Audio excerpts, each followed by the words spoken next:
There is a popular fairy tale about a kind girl whose father remarried, about how five people, including the heroine's two half-sisters, become one big family. Their heroine falls under the oppression of her evil stepmother and sisters. Cinderella lost her parents at an early age. She was also abused by her stepmother and sisters, and if there was a god in this world, she wanted to tell him. What the hell is he doing? The girl understands that she has often seen similar stories about exchanges in TV series, but in most cases, the girls were reborn either as the main characters, or as evil rivals, or as the main character's sisters. At worst, it is a minor character of the same age as the main character. But the girl thinks why exactly she was reborn as this character, because it's a blow below the belt. She is the enemy of all heroes in fairy tales, and this is a story that cannot be changed, because she is a stepmother. Her husband, who was Cinderella's father, was thrown into eternal sleep. Fred Bruns was a wealthy man who sailed away 2 years ago to develop international trade. And then he went missing, and the girl woke up in this body, and a couple of days after the letter was received about it, that her husband's inanimate body was found. The woman is certain that the 37-year-old billionaire, who had been married twice and lost her husband twice, did not feel love for Fred. She only married him for his money and looks. And besides, it's not that easy to raise two daughters alone. However, this man fell into eternal sleep 2 years ago, taking half of Mildred's property. The main character realizes that a week has already passed, and she was furious with him and what she had to face during this time. But she could not do anything except get used to this situation. Lady Messi is ready and understands that everything has already been decided, and she has no choice but to simply accept this fact. But then she realizes that she is still furious. If she meets the one who did all this to her, she will show him her heroic strength. The lady also did not think that her hobby from her past life could be useful in this world. She also understands that she wants to surf the internet and seems to hear the vibration of the phone. The lady continues to knead the dough and realizes that it would be great if it were a phone. At that very moment, someone turns to Mother, but she thinks that they are turning to her and thinks that Mother should already respond. After which, this lady comes straight to the main character, causing her to grab the dough. The girl asks, "What is it?" and her daughter replies that she is done cleaning. This pilot is the eldest daughter, named Iris Brands. The main character says that it is clear and the girl is great, but she wonders what about Lily. Her daughter replies that she is tidying up her cleaning tools. The protagonist realizes that Mildred's only mistake is that she is not sticking men out correctly. Her first husband was kind and rich, but very ugly. The girl also thinks that she can ask what the problem is. Well, it consists in the fact that the daughters inherited his appearance, and Mildred knew that her second husband was a significant rich man. Might not have become a wicked stepmother if her husband had not taken half of the property. Under the pretext of developing a new business, Mildred now has to take care of her adult daughters at night. In this huge and old house, the main character thinks that apparently God just hates her. She hits the dough again. But then the other daughter turns to her mother and asks if she can help her with something. This lady is the middle daughter named Lily Bruns. Mildred says that Lily asks just in time if she can pass her a plate. The girl does just that, after which she smells freshly baked bread and says that it smells very tasty. At this point, the main character claims that everything is almost baked and carefully covers the dough. Lily says that she didn't know that her mother could bake bread. The main character understands that, of course, she didn't know because the real Mildred didn't even know how to cook eggs. The woman says to be careful, and she will teach her to bake bread, because in the future it will be necessary. The woman thinks that it is. Surprisingly, Mildred did not know how to run a house at all, and was inept at washing clothes and washing dishes. Although she did not live in complete prosperity, she was a countess, and after her wedding, she became the wife of a rich baron. Mildred always used servants in the household, and she was free only to supervise the work process.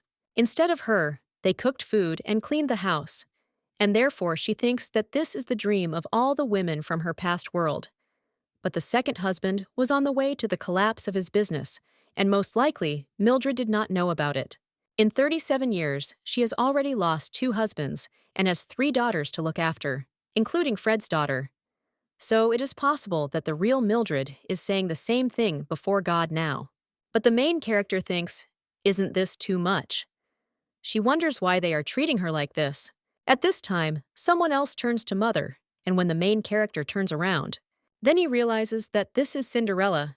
This girl is the one Mildred hated. Anyone who finds themselves in Mildred's place will be able to understand her. The main character at this time tells the girl to serve the plates. Mildred also realizes that this is the daughter that Fred left behind when he fell into eternal sleep. Mildred had to raise a child that was alien to her father and her husband. The woman understands why the stepmother hated Cinderella. At this time, the girl accidentally breaks a plate, after which she apologizes to her mother and says that she will clean everything up. But when she turns around, she also accidentally catches on other plates and turns them over as well. The main character only sighs heavily and understands that this is another reason for Mildred's hatred. Ashley was absent-minded and clumsy. The blonde apologizes at this point, and the main character turns to Lily. Her daughter agrees and says she's going to run and get a broom and dustpan. Mildred turns to Ashley and tells her to stop. After all, she is Cinderella, not Sleeping Beauty. The girl then asks what her mother is talking about. The main character understands that it will be very difficult if Cinderella turns into Sleeping Beauty, because then she will have to sleep for 100 years. After which, the main character replies that nothing and understands that she just wants to go to some quiet and peaceful place after Cinderella marries the prince. One of the daughters at this time turns to the mother, and then two daughters clean up the broken plates. The blonde says that she will clean everything herself, but the woman replies that it is not necessary and that she should go and set the table. A little while later, the main character approaches the table, but when she sees that it is not set, then he wonders why the girl hasn't put her things on the table yet. The blonde turns to her mother at this time, and he claims that they have a guest. The main character asks if this is really true, and the girl replies that he came from the palace. The other two daughters quickly come out from around the corner and ask who has come to see them. The woman understands that after her marriage to Fred, who does not belong to a noble family, Mildred has distanced herself from social life, and it is unlikely that anyone from the palace can come there. Well then, the main character thinks that this is Cinderella, and she will have to go to the palace and also lose the slipper. The main character claims that she will come out to him, after which she heads there, and her daughters quietly follow her. When Mildred goes outside, she realizes that this is the attire of a person serving at court. The main character asks if he has arrived from the palace, to which the guys answer that he has, and asks if he can see Mrs. Brands. The woman replies that it is she and asks him to come into the house. Hi is surprised and wonders if she is Mrs. Brands. The main character understands that, of course, Mildred looks young and beautiful, but it is impolite to be so surprised. The servant thanks the Iceman and claims that he simply needs to give her a letter, and when he does so, he says goodbye to her. When he leaves, the other daughters ask their mother what the matter is and why he came. The woman looks at Cinderella and realizes that because she can't get any closer, she seems so poor. Mildred then says that they will discuss it at the table. A little while later, they begin to eat, and the woman distributes bread to everyone. One of the daughters turns to her mother and tells her to open the letter quickly. The woman agrees and understands that previously, the servants were responsible for opening the letters. But Mildred fired everyone and freed up all the work for Cinderella. That's why she acts so cautiously. When the woman takes out the letter, she claims that it is from the palace, and they are invited to a debut at the palace. One of the daughters asks if this is true, and when it will take place, and Mildred understands that it will be in 2 months. According to the woman's experience, soon all the famous clothing stores will be in full swing, and now she really feels like she's in Cinderella's world. One of the daughters turns to their mother and asks if they will go. The woman replies, "Of course," and all 4 of them. After this, the daughters ask if it was really all 4 of them, and the main character replies that it is. And he says indifferently that their names are on the invitation, including Ashley's. Well, when one of the daughters is about to object, the other kicks her as if to tell her to shut up. At this time, the main character turns to Ashley and asks if she has a dress, to which the girl replies that she doesn't. Mildred says that they will go shopping tomorrow then. The girl asks if they will really make a dress for them, and the main characters do not answer, that they would most likely have to buy fabric and sew everything by hand. The girl realizes that most of Mildred's property consisted of jewelry. If they sold them, they could make money, but Mildred was unable to do so. This is the dowry and gifts from other people that Mildred was going to sell and give the proceeds to Iris and Lily for their weddings. There is also a small building, the rent of which can cover the expenses of the entire family. The girl understands that she has such a strange feeling, and in her past life, she dreamed of her own home. But now she thinks that if Mildred lived modestly, she would not have problems with money even living in such a big house. Mildred thinks that in that case, she would be happier than her. But the main character understands that she does not know, although I have preserved Mildred's memories. Well, she can't clearly see all the moments of her life, and is not capable of more. The woman claims that it is not good for only girls to live in the house, and that they should not dare to tell anyone that there are 4 of them living in this house. Cinderella asks why. Mildred understands that this girl is the main character of the fairy tale, and she is sure that the lady does not even imagine how dangerous this world is. Mildred replies that there are many reasons for this. The girl understands that if there is a God in this world, then who knows? Maybe he transferred her into Mildred's body so that she could save her and these 3 girls. The woman claims that if people find out that they live alone in this huge house, then someone might come to them with evil intentions, after which the main character talks about this and understands that perhaps this is exactly what she should do in this world. The girl also hands her daughters a salad and claims that they shouldn't eat just bread. A little while later, one of the daughters approaches her mother and asks if she has ever been to the city. The woman replies that it has been a long time and understands that after Fred left, Mildred spent 2 years without leaving the mansion. It's good when you don't have a picky character, but the main character went a little dry after spending a week in the house. Some might think that Mildred has a bad character. A little while later, the girls turn to their mother and tell her to take a look. The main character tells them not to run far and to stick together, after which they enter the city. The eldest daughter turns to her mother and asks if she should invite the new girls. The main characters do not answer that it is not worth it, because they are together, so everything is fine. Iris then asks if Mother really wants Ashley and Lily to become friends. The main character replies that, if possible. After all, they are sisters, and there is nothing wrong with that. Well, when her daughter wants to say something else, then suddenly someone pushes Mildred.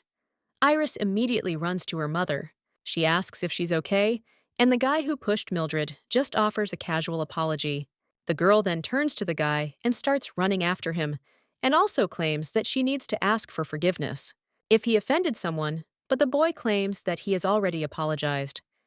Iris asks if he really thinks this is an apology and if he is joking, but the guy asks if something is wrong, and the girl asks if he knows how to ask for forgiveness. The main character understands that when Iris argues with someone, she gets really angry. Well, that's right, because if this kid is unfamiliar with the rules of decency, then you need to catch up with him and teach him a lesson. When the main character is about to get up, someone helps her and claims that it was awkward. The stranger also asks if she is okay, and also claims that he will pay for the treatment. Mildred wonders why on earth he addresses her informally, after which she even asks if they know each other. The man asks what she is talking about, and the main character repeats once again that she asked if they were friends. The woman also wonders why he addresses her informally, since he even looks younger than her. Mildred understands that this is complete chaos, because she feels her knees burning, and apparently, her inner skirt has also torn. At this time, the guy asks to forgive him without quotation, after which he suggests to move away because it is too crowded there. Mildred realizes that this bastard is constantly speaking in a commanding tone. Iris is still arguing with the guy at this time and tells him to apologize properly. Mildred thinks what a great girl her daughter is. The stranger turns to the summer and says that if she doesn't mind. The main character interrupts him and replies that she also understands that at first it seemed to her that he was blonde. Well, this guy looks very handsome. Mildred tells him not to interfere because the children will sort out the zone themselves. When the guy is about to object, the main character does not answer that there are no buts. She understands that Iris can handle this herself. The girl at this time pulls the guy to her mother and tells him to apologize to her.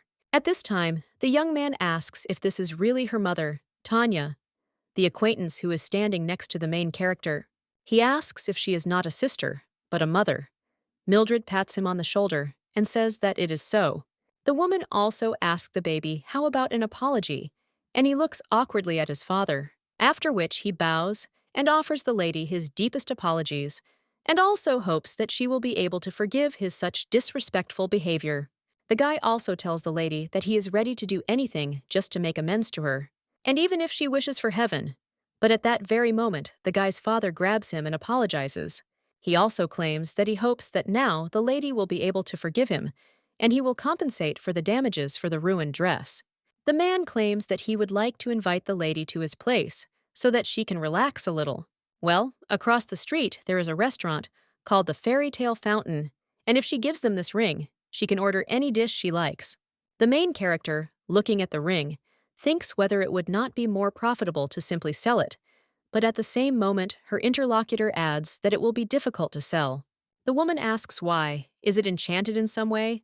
But the guy just says goodbye to her. Iris says that these people are strange, and Mildred asks her daughter if she has ever seen a similar pattern, to which she replies that she has not. The woman understands that she is seeing such symbolism for the first time and remembers most of the family symbols, but not this one. At this time, Iris notices that this ring doesn't fit on the other finger either, and the main game doesn't answer that she will have to wear it on her thumb, even though she doesn't like its shape. At that moment, someone else turns to Mother, and it turns out to be Ashley along with Lily. The main character asks if they came back, and also if they found anything interesting. Ashley claims that they sell cheap flour there, but at this time, the other daughter notices her mother's torn dress and wonders if she has gotten hurt. Iris replies that her mother fell when some idiot pushed her. Ashley, at this time, worriedly suggests going back, but the main characters answer that they don't. She understands that Cinderella can easily make a prince fall in love with her and marry him. But for Iris and Lily, such an appearance in society is a good opportunity to meet a worthy match. The woman thinks that everything is fine and her leg is just a little bit on fire, but she can go on. An hour later, the girl regretted what she told me, and she wondered why they came across such a strange store. When the woman went into one of the stores, the man simply insisted that they don't sell such things and don't accept returns of clothes either. In their day, women had only vanity on their minds. Mildred claimed that their shop did not seem good enough to make a gown for the palace, and did not even know how to behave with noble ladies, after which she suggested that the girls go, because for once they had gotten out into the city and wandered into such a wretched place. The man then asked them to wait, but now the main character understands that, because of her stubbornness, she forces herself to walk by force, but her legs have become weak and hurt more than before, so she hopes that she hasn't rubbed her ankle. The woman also thinks about what the man was talking about and whether he was talking about a fairy tale fountain, and also wonders whether they have already passed it. At this time, another woman notices the state of the main character and asks what happened. She immediately approaches the lady and asks if everything is okay with her. The stranger claims that there is a shop there and she will help them, so let the lady pass. A little while later, they enter the store, and the woman tells the lady to sit down there while she gets some water and a towel. When she comes with water, she asks why Miss is still standing, and the main character sits down on a chair. The woman also claims that she will examine her wound, and when she does so, she claims that there is nothing serious there. So let Miss smear mouse droppings with honey, and everything will go away. The main character asks what she needs to smear, and the woman repeats that mouse droppings with honey, and if she doesn't have enough money for honey, then droppings will be enough. The main character understands that she heard about dog droppings being used in medicines. Well, like a mouse. The girl thinks that you can go crazy like that and she will never smear it. She turns to the lady and claims that everything is fine. You see, it is enough to just wash the wound. The woman then says that she will do as the lady says and asks what to do since her dress is ruined. Mildred thanks her for her help and claims that her plant is Mildred Brand's. These girls are her daughters. The stranger also introduces herself and claims that her name is Dabina and that she is also a seamstress. Ashley asks what a dressmaker is, after which the main character replies that these are people who create clothes, but the girl claims that there is no fabric in this store.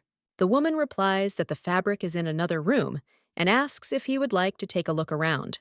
The main character agrees, but when she gets up, Dabina claims that she should not get up yet. Mildred claims that she actually tripped while they were looking for clothes, so the woman asks if she can look at the fabric. Dabina asks how it is interesting for whom the lady is choosing an outfit, for herself or for one of her daughters. The woman replies that to begin with, all the daughters are invited to the debut at the palace. Dabina asks if she really needs a dress for her debut at the palace, because if so, then she can't. But the main character wonders if she is not a dressmaker. The woman replies that this is true, but it is a palace and also a debut.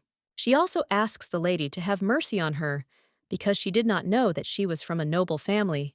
But the main character turns to the lady and tells her to get up, because even though she is from a noble family, her husband is a commoner. But the dressmaker claims that the lady said that she was invited to the palace. Mildred repeats once again that everything is fine and invites the lady to stand up, after which she pulls her by the hand. The main character understands that the debut that will take place in the palace is a place for young people of noble birth who have reached marriageable age to meet. Most likely, the reason why Ashley, whose parents are commoners, was invited is because the pandemic has killed many nobles, and the number of unmarried people has sharply decreased. Mildred thinks it's still unpleasant when someone falls on their knees just because you're a member of a noble family. The main character claims that, as she already said, in 2 months, the debut will take place in the palace, and they will go to the palace in the evening, so she wants to ask the lady to prepare the shells for them and wonders if she has any problems. But the woman is only interested in whether her dresses will be in the palace, and the main character says, well, here's the reason. She realizes that it is a very small store and that it may never have served a noble before. After which, Mildred tells Dabina that she wants everyone in the palace to be unable to take their eyes off her daughters. If the dresses are not suitable for the reception at the palace, they will simply wear others, so let the lady not refuse her. Mildred realizes that if they order the dress from another store, it will be too expensive, so she wonders if she should hint to her to put all her efforts into the work. The woman then turns to the lady and asks if she would like to look at the fabric samples. The main character smiles and understands that this is what she needs and asks to show it. A little while later, someone greets Mildred, and the main character thanks Sandy for the invitation. The Count's wife then thanks the main character for coming. Mildred, he understands that Sandra is the wife of Mildred's older brother. They have known each other well since Mildred's last name was Murphy, and after Fred's disappearance. For 2 years, Mildred refused every invitation from Sandra, and apparently, this woman was worried about Mildred since she sent so many letters. Now the main character thanks her for the invitation and understands that she thought for a long time whether to accept this invitation. Well, the marriage of children directly depends on the position of the parents in society. So for the sake of the children, she had to appear at the social evening. The woman also understands that her heart was filled with anxiety and worries, and now she is comforted by the thought that Sandra was thinking about her all this time, no matter how ironic it may sound. The reason is not in her at all. She often could not sleep because she felt responsible for the future of the children. The girl wondered what would happen if Iris and Lily couldn't get married, and what if Ashley hated Mildred for using her as a servant for a year and a half. And even if Iris and Lily are lucky and can get married, what will happen if their husbands are of the same origin as Fred? Well, the girl knows that Iris and Lily love her, but that doesn't make it any easier for her. Sandra at this time tells the lady to go ahead, because Gary is already there. She will come a little later and introduce her to the others. The main character nods and understands that she still needs to tell that Fred's body was found. Well, she will do it after dinner before leaving home. A little while later, Mildred already sees her brother and claims that he has gained a little weight. The guy replies that he lost weight last year and gained it back via a decline, which is terrible for him. And the woman says that apparently his cook has golden hands. The guy replies that a new establishment has recently opened, and they serve amazing dishes there.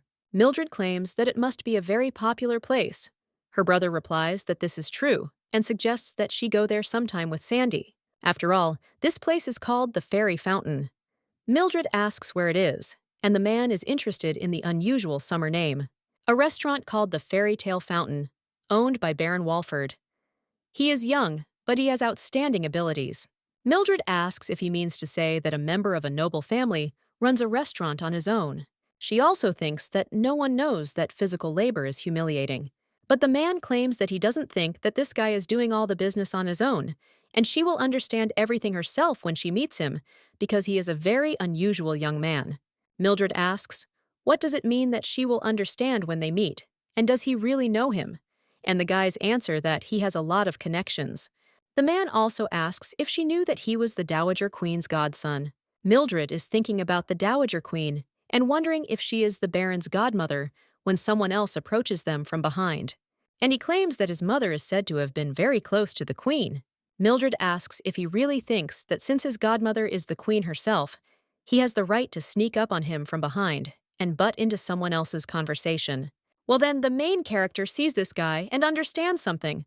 After all, he is the same one she ran into on the street. The man says how lucky he is that he had the opportunity to apologize for the last time. Then, he takes the lady's hand and asks if she will let him kiss her. Mildred wonders if he has gone crazy. At this time, the lady's brother asks if they already know each other, and the main character replies that they don't. But her interlocutor replies that yes. Mildred claims that they ran into each other a couple of days ago on the street, but that day they didn't even have time to introduce themselves to each other. The lady's brother then asks if she went outside, after which the girl nods. And her brother realizes that he just said something disrespectful and decides to change the subject and introduces his sister to the Baron. He also asks the Baron to allow him to introduce his younger sister, Mildred Brands. Mildred's husband went missing 2 years ago, so she was out of public view for a while. The guy then asks if this means she is Mrs. Brands, to which the lady replies that this is true, and asks if he finally wants to let go of her hand. The guy asks again if he can kiss her, and the main character understands that he has definitely gone crazy, after which she replies, "Of course." Mildred understands that he meant her hand, and it's a good thing she didn't blurt out anything unnecessary, after which the guy approaches her hand and kisses it, claiming that the lady can call him Daniel. The girl removes her hand and tells him to call her Mrs. Brands, and also addresses him as Baron Walford. At this time, the lady's brother says that it is so good that they already know about him, and in that case, he will go and greet the guests. After he goes there, Daniel invites the lady to go for a walk. The main character is silent for a while, and then claims that she was told that the guy is controlled by an outflow called the fairy fountain. The young man replies that not really, and he wanted to share the dishes he tried abroad, so he simply trained a chef and opened a restaurant. The main character asks if this means management, and the guy replies that the restaurants are managed by someone else. He also says that the lady seems to want to close her eyes and sighs discontentedly to something, and replies that a little. The guy then asks if she is disappointed in him. The main game does not answer that this is their first meeting, and including their dialogue, they have only known each other for a couple of minutes. They even learned each other's names only recently, so the girl asks why he thinks that she could be disappointed in him. The guy then asks her if she has been to the fairy tale fountain yet, to which she replies that yes, and she thought it would be more profitable to sell the ring. But the young man only laughs after that. Mildred asks what's wrong with him and blushes a little. The lady also realizes that his muscles have become hard. And then the guy apologizes, and the woman asks if she said something funny. Well, he just asks if he didn't say that it would be difficult to sell the ring. Mildred claims that's why she asked if Onu was bewitched, and claims it's not funny. The guy then claims that it seems she hasn't thought about selling yet, and the main character understands that this is true, because she hasn't thought about it yet. All this time, she was busy cleaning the mansion with the girls. In his spare time, he and Davina were thinking about dress designs. Mildred asks why he said it was hard to sell, and can something really happen to her if she wants to sell the ring? The guy just smirks and tells Miss that no. The main character wonders what then, and the guy replies that if she wanted to sell it, he would have found out about it right away. Mildred says that it looks like it will really cast a spell. She also tells the guy to stop laughing all the time and slaps him on the hand. He then apologizes to Mildred, but the girl tells him to call her Mrs. Brands, and he agrees, and also calls her that. He asks for forgiveness, and claims that he had no intention of making fun of the lady, and he's just surprised that she doesn't know anything about him. Mildred asks if he's some kind of famous person, and the guy replies that maybe yes and maybe no. The main character then wonders if he is famous or not. The girl also apologizes to the Baron and asks how long he has been attending social events. Daniel claims that if she is interested in his age, then he is quite suitable for accompanying her. Mildred claims that, of course, the ladies can be accompanied by anyone who has made his debut, and since he is over 20 and also wants to accompany her, then she will not be against being there. In this case, the guy asks to be allowed to accompany her, and the main character says that it is not worth making fun of elders. Daniel claims that the lady will be very surprised when she finds out how he behaves in the presence of elders. The lady's brother raises his glass at this point and thanks everyone for coming. A little while later, he turns to Mildred, and she says that she seems to have become friends with Walford. The girl replies that she hasn't really, and the man says that it might sound strange. Well, it's best to stay away from him. Mildred asks why, and if he's really a monster that eats people, and her brother replies that strange things always happen to those he doesn't like. Mildred asks if he means that the Baron tortures those he doesn't like, and the man replies that he does not torment them, and, how to say, they are simply overtaken by bad luck.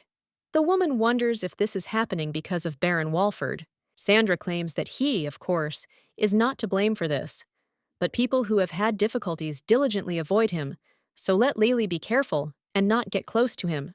Mildred asks why then did her brother invite such a terrible man, and the man replies that he has many connections and a talent for doing business, and he is also very insightful. Sandra claims that he is said to be good at judging people and things.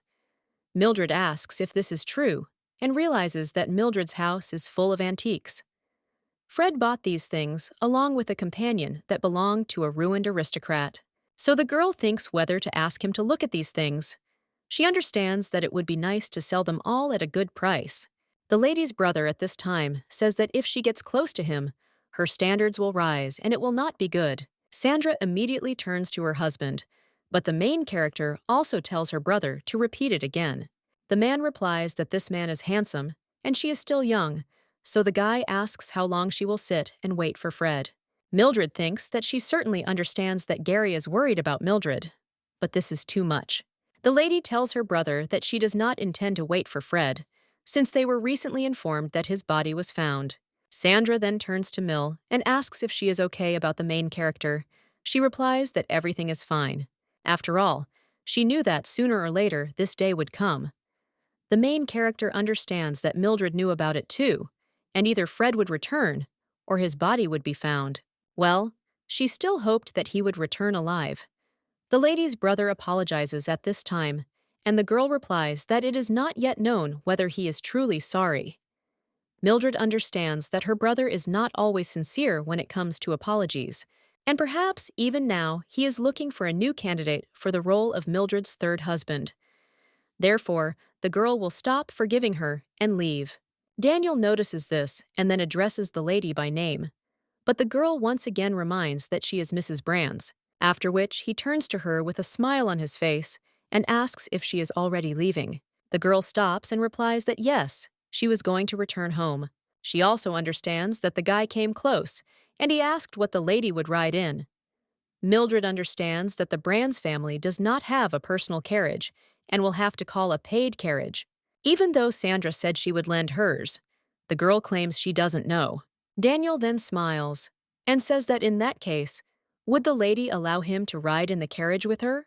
The main character smiles and claims that if he wants to let her down, then she is not an optician and thanks him, after which the lady states that they are leaving and says goodbye to her brother and his wife. A little while later, the girl is already picking up the papers. At this time, someone runs into the room. The main character understands that it is Lily and claims that she will throw away these papers, but the girl replies that it is impossible. Mildred looks at the girl and claims that she told her not to run down the hallway. The girl replies that she won't run, but asks her mother not to throw away these papers. Mildred claims that she won't throw them away even if the girl runs, but it's better not to do that. After which, the main character looks at the paper and wonders if this is really the prince's sediment and wonders if the girl really drew herself. The lady grabs the paper and replies that it's not true at all and that they are simply discussing dress designs with Davina. She asked to describe what kind of dress she wanted, and the lady thought it would be better to draw it. The main character looks at these drawings and then says that the lady drew well. Lily asks if her mother really thinks so, and the main character replies that she does, and she thinks that the girl drew very beautifully. She also understands that drawing is an expensive hobby, so Mildred, but would certainly forbid drawing. There is a prejudice that you can remain without a husband if you do something like that in social circles. At that moment, someone knocks on their door, and the main character remembers something, after which she tells Lily to clean up there faster. Well, then the girl says that her mother told her not to run. The main character doesn't even listen to her and understands that this is a real disaster. The girl remembers how yesterday she was riding in a carriage with Daniel, and he asked whether the lady had not asked for help that day and had simply chosen outfits for the children. He asks why, and the main character asks, what does why mean? And the guy asks why she didn't use the services of a doctor, and the girl understands that he doesn't seem to be asking, but rather demanding an answer. The girl asks if he is worried about her or reproaching her. He is a little surprised by the answer, after which he claims that of course he is worried. Mildred replies that she had no time for treatment, and the guy replies that he said without saying that he would personally pay for her treatment. The girl understands that he is speaking smugly again, although he is the godson of the second queen, so she is not surprised by his behavior. The girl replies that it wasn't about money, because she was busy with household chores. Daniel then asks what she will say, whether he will invite the doctor to her house, because he promised to compensate her for the ruined dress and treatment. He will bring not only a doctor, but also a dressmaker, after which he asks when the lady will be convenient. The main character replied that at any time, and they agreed on the next day, which was today. Daniel said he would bring the doctor and the dressmaker, so she couldn't meet him empty-handed, and spent the whole morning cooking in the kitchen. The woman understands what kind of stove it is and watches Iris, after which she also sees Ashley and turns to her and tells the girl to wrap it up. Cinderella replies that she hasn't finished yet, but the main character says that the guests are already there. Well, let the girl put everything in its place, change her clothes, and go down to them, to which she agrees and quickly goes to put things away, while the main character opens the door, after which she sees the Baron, who greets her and realizes that the atmosphere has changed dramatically. It's like an actor who walked up on stage, and then a girl tells him to move on. When the lady sits down on the sofa, the guy asks to be allowed to introduce Dr. Hampton, as well as the lady from the white dress. The lady's daughters are watching all this in amazement. Afterwards, they sit down at the table, and one of them claims that it is grandiose because a white dress has visited them. Mildred asks if it's a popular place, and the boys reply that it's not very popular. But one of the daughters asks, what does a little mean, since this is the place where the queen's own outfits are created? The guy replies that it's not quite like that, and it's just a nice place. Well then, the main character says that they make the queen's outfits there, after which the guy suggests that she better tell him how her wound is, because the doctor said that there is no reason to worry. But is it difficult for her to move? Mildred replies that everything is fine, and a week has passed, so she is fine. Also, the doctor said that there is no scar left. After this, Daniel says that thank God, and the girl understands that he probably feels guilty for what happened, although the one who pushed her was that guy. The main character also thinks whether it can ask about that child, and meeting a peer will serve as a good experience for girls. Therefore, people ask about the boy who was with him last time and are interested in what kind of relationship they are in. The guy says that if the lady is interested in Leonie's relatives, then this is absolutely not true. They are not so close to call them friends, but not so close to call them just acquaintances. This is the child he teaches different things. The main character asks what he teaches him, and the guy replies that he teaches everything as he told everyone. After this, Cinderella asks if he teaches him how to work. The guy replies that he also teaches him how to work, after which one of the daughters asks what the Baron does, and if it's not too much trouble, she asks him to answer. The main character looks at her daughter with satisfaction and thinks what a great girl she is. When asking personal information of an interlocutor from a noble family, you cannot ask questions directly. Well, you can ask the way Lily did. The guy then answers that he does different jobs, and then the other daughter asks if he cooperates with the white dress. Daniel answers that no, and he does not cooperate with them. And the main character thinks that it is funny, because by asking such a question, Iris wanted to know if he has a wife or a daughter. Well, he answered in such a way that it is impossible to understand whether he wants or has children. At this time, Cinderella asks if the Baron is married, and everyone else wonders if she really asked so directly. The main character claims that if you think about it, they know absolutely nothing about his family. She also notices the Baron's gaze and realizes that he has realized that she is trying to make up for Ellie's mistake. The guy replies that his father fell into eternal sleep the year before last, and the main character says that it is terrible, while Daniel says that everything is fine, although they were not close, and it is a completely normal relationship between a father and son. The girl says that they were not family, and he must have been sad when he passed away. The guy then freezes and claims that it is true. The lady at this time asks what about the Baron's mother.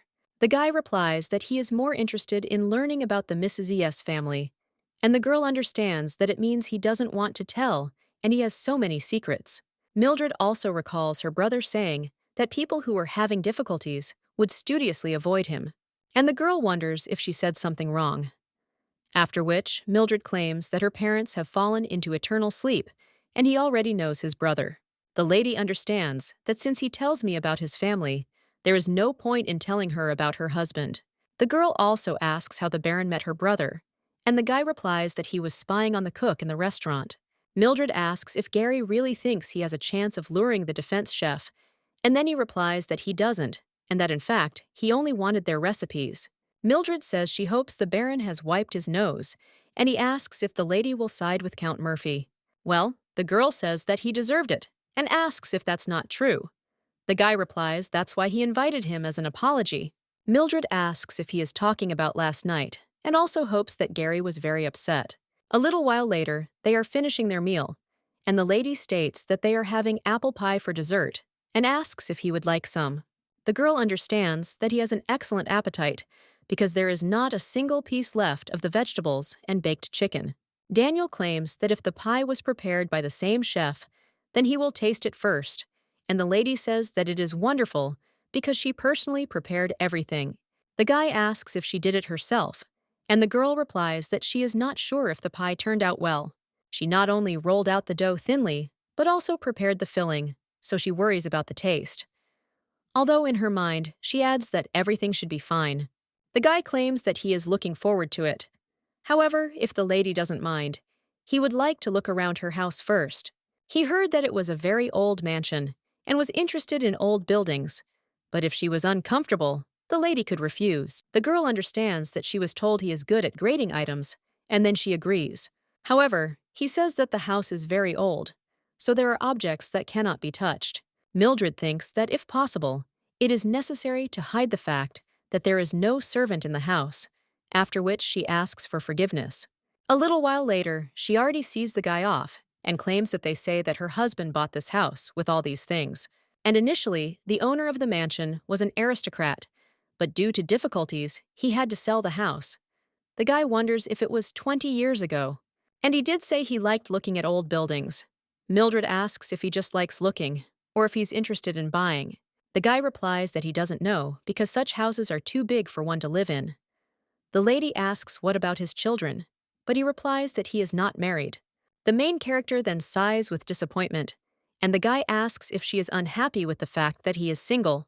Mildred replies that for her it is both bad and good, but thinks how difficult it is to find friends for her children. However, the guy then leans towards the lady and whispers that he thought they would be alone. The girl then turns to the Baron and asks if he has ever seen a young girl alone with a man. She also thinks that the guy doesn't seem to understand what she's talking about and claims that she means to set a good example for her daughters. Mildred realizes that due to silly customs in high society, young girls are not allowed to be alone with a member of the opposite sex, and she cannot ignore it. And she can't leave such a man with her daughters either. The guy then pours a pigtail and says that he seems to understand what she's talking about. The main character sighs after this. A little while later, they enter another room.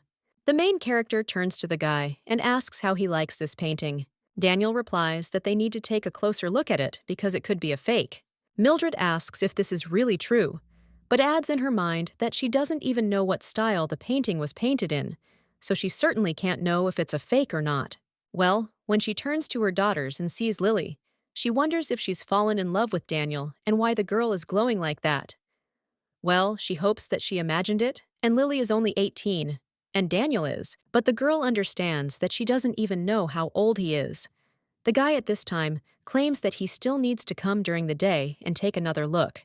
Mildred says he's good at appraising things, and the guy says he's not much, and the girl thinks it's pretty good.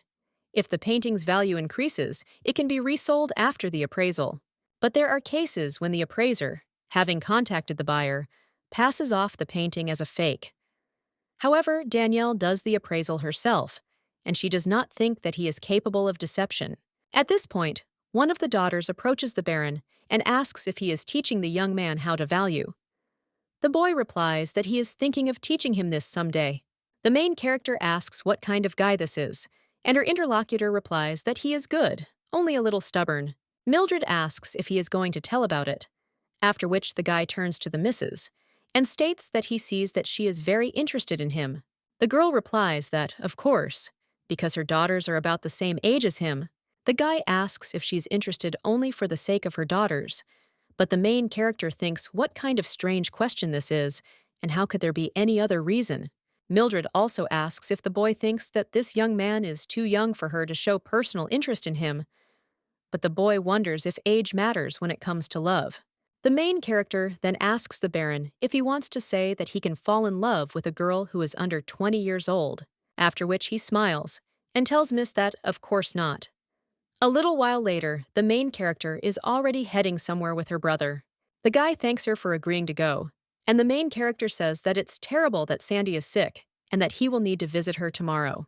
Well, the guy replies that it's not worth it, because she has a slight cold and there's nothing serious about it. But the girl claims that she missed the reception at the palace, and she thinks that everything is much more serious than it seems to him. Lately, people have a hard time coping with colds, and she would feel better if she visited her in person, because frankly speaking, Sandy is closer to her than her brother. She also asks if her brother understands that when he was at the academy, she spent all that time with Sandy. The main character also understands that, as she thought, her brother called her to introduce her to a man. After all, the voices are so striking about how he wants to marry her off once again. At this time, someone turns to the Count and claims that they have not seen each other for a long time. Murphy greets this man and tells the lady that he will go for drinks. The main character only sighs after this and does not begin to examine the royal palace. She understands that it is so luxurious, and it's good that she had the opportunity to look around before the girl's debut, but at that very moment, someone else addresses the lady. When the main character turns to the guy, she realizes that she doesn't know whose son he is, but he is really good. The lady greets the Baron and claims that she did not think she would meet him there. The guy then wants to greet the lady and call her by name, but stops mid-sentence and addresses her as Mrs., and also claims that he didn't know she was coming. The girl replies that in fact she visited the palace for the first time in a long time, and Count Murphy's wife fell ill, so she had to replace her. The guy then asks where the Count went, and the main character replies that he went to get drinks and is a little late, but she also asks how the Baron got there. The guy replies that he was invited, and the main character asks if he really came to such an evening alone. Daniel asks what evening she is talking about. The leader replies that it is an evening for finding a partner. The young man wonders if she is really saying that this is a dating evening, and the lady replies that every year around this time, the queen holds a banquet, and the young man asks how this is connected to finding a partner. Mildred asks him what he thinks is the reason for holding another evening a month before the debut, because everyone can meet during the debut. The girl also understands that, in addition, everyone present there is over 30 and all of them are single. The guy claims that this is just a demonstration evening before the debut, but the girl asks if he really thinks so. But in this case, the guy is interested in whether the lady came there in search of a worthy match. Mildred replies that she doesn't know and asks what about the Baron, to which he replies that if he meets someone, it will be his first marriage. Then the main character claims that she will call this banquet especially for him in the evening to find the first bride. At this time, the lady's brother comes to them and says that here she is. Mildred claims that she was chatting with the Baron and did not notice how time flew by.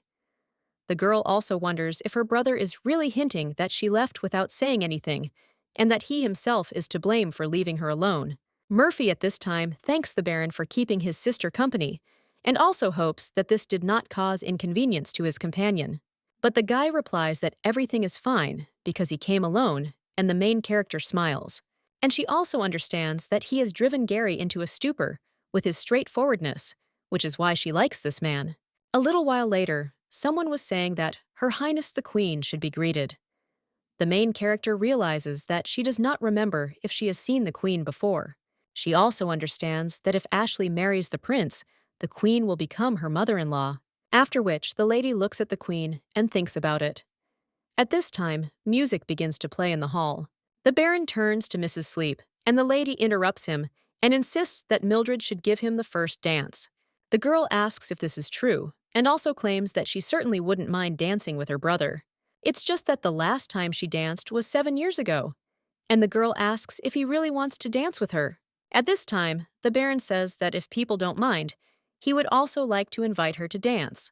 But Gary insists that of course he should dance with his sister first, after which the main character takes him by the hand and goes to dance.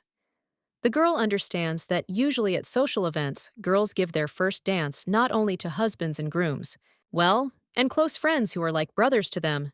Even without a close friend, a beautiful girl like Ashley will have no problem finding a partner for the first dance. She is beautiful, so everyone will want to dance with her, and the main character thinks about what to do with Iris and Lily. They have no friends, no full-fledged family, and these girls have an unremarkable appearance and a modest dowry. No one will invite them to dance, and they will have to stand quietly to the side, forcing a smile. The pride of these little girls will be crushed by the majestic name of the debut. When Mildred bows during the dance, she realizes that this fairy tale is some kind of nonsense. After all, the kind Cinderella made the prince fall in love with her only because of her beauty. Then she also thinks that they will order less beautiful girls to do. The lady's brother, at this time, turns to her and whispers that he told her not to get close to Baron Walford. Mildred replies that she doesn't understand why he feels like they're close. Well, the man wonders if they hadn't agreed to meet him there. The main character wonders why on earth she should agree with him, and she tells her brother that if she wanted to meet someone, she would have chosen a quieter and more secluded place, so that no one could disturb them. Gary then asks if this means that his sister and the Baron did not agree to meet there. Mildred replies that she is curious how her brother even came up with such a thing. The man replies that when he went to get drinks, he overheard a conversation, and they say that Baron Walford attended such a party for the first time, so everyone is curious about the reason why he came there. The main character asks if this is true and turns towards the Baron. Then her brother says that everyone is watching carefully who Baron Walford is talking to. The main character understands that both women and men are waiting to talk to him. Well, at that very moment, she accidentally steps on her brother's foot, and when he flinches, the girl asks if he's okay and also apologizes. She claims that she did say that she hadn't danced for a long time. A little while later, Daniel approaches the lady. He turns to the lady and asks if she will allow him to invite her to dance. When the girl extends her hand, she states that just in case she will say it again. After all, the last time she danced was 7 years ago. The guy then asks if the dance she danced a minute ago doesn't count. Mildred replies that he probably didn't see how exactly she danced it, but Daniel asks the lady why she says that. The main character claims that he wouldn't say that if he saw it. Well, she claims to the guy that he saw it, that's why he says it. When they continue dancing, they almost collide with another couple. The main character realizes that they almost collided, and Daniel dodged it so deftly. Well, when they continue dancing, the girl stands on Baron's foot. When she looks at his face, she realizes that he is smiling. But the main character still asks if he is okay, after which the young man asks what she is talking about. The girl understands that this man is an excellent dancer, and that he has a completely different level than her brother. After which she asks if it is possible to ask one question, to which he agrees. Mildred starts talking about the man who was with him last time, and asks if they have a close relationship. The guy replies that yes, and if the lady is interested in whether he is from a noble family, then yes, he belongs to it. The main character wonders if this means that he has already debuted. Well, her interlocutor only gently takes the miss by the waist, and he claims that he remembers her saying that she was not interested in him as a man. The main character is surprised and wonders if he is deliberately trying to ruin her mood. Mildred claims that she is not interested in him as a man, But that does not mean that she is not interested in him for other reasons. After which, the main character starts to leave. The guy turns to the missus with concern and follows her. But the girl only turns to the Baron and claims that she does not understand why he does not want to talk about that boy. Well, he seems to be the same age as her daughters. The man asks if she is considering him as a candidate for future employment, and the girl replies that she is not quite. After all, she wants her daughters to meet different people so that they have many friends. In everyday life, it is impossible for young girls to meet people their own age, and everything comes with experience. Only when meeting in person can you understand whether people are right for each other. Daniel at this time asks the lady if she really just wants to meet him. The girl replies that she hasn't decided yet whether he's right for her daughters, and Daniel is a little embarrassed, and also apologizes for being so tactless all this time. The guy claims that he comes from a good family, and he also gives Summer a personal guarantee. Well, the main character says that the Baron should forget, because she doesn't trust his guarantees yet. The Baron asks to call him simply Daniel. If the lady is against it, then simply Walford is acceptable. He then whispers to the lady that he feels as if they are talking to his father. Mildred insists that he needs to get used to it, but the guy just asks if he should beg Lady Sugar. She stopped calling him Baron. The girl tells him to try, after which the guy begs her, and the main character bursts into laughter and also says that it is great. Daniel says that the lady can trust him because the boy is from a good family. He is reasonable and brought up according to all the rules of etiquette, and Letty can be sure that he will not harm her daughters. Mildred asks what about his parents and will need to meet them. Well, the man replies that he is entirely responsible for raising the boy and can also talk to his parents, but most likely they will not be able to meet with the lady. The main character asks if they are busy people, to which the guy replies that yes, they both work.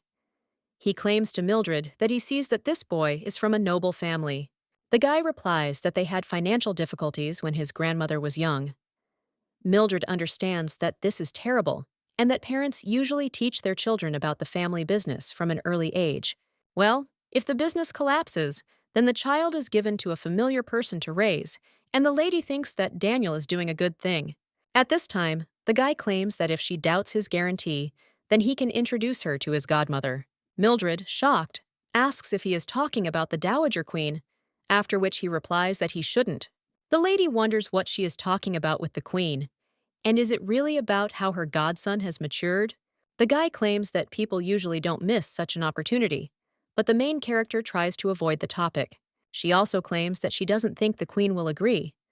Daniel insists and claims that he will try to talk to her. Mildred says no need, because she will just trust him.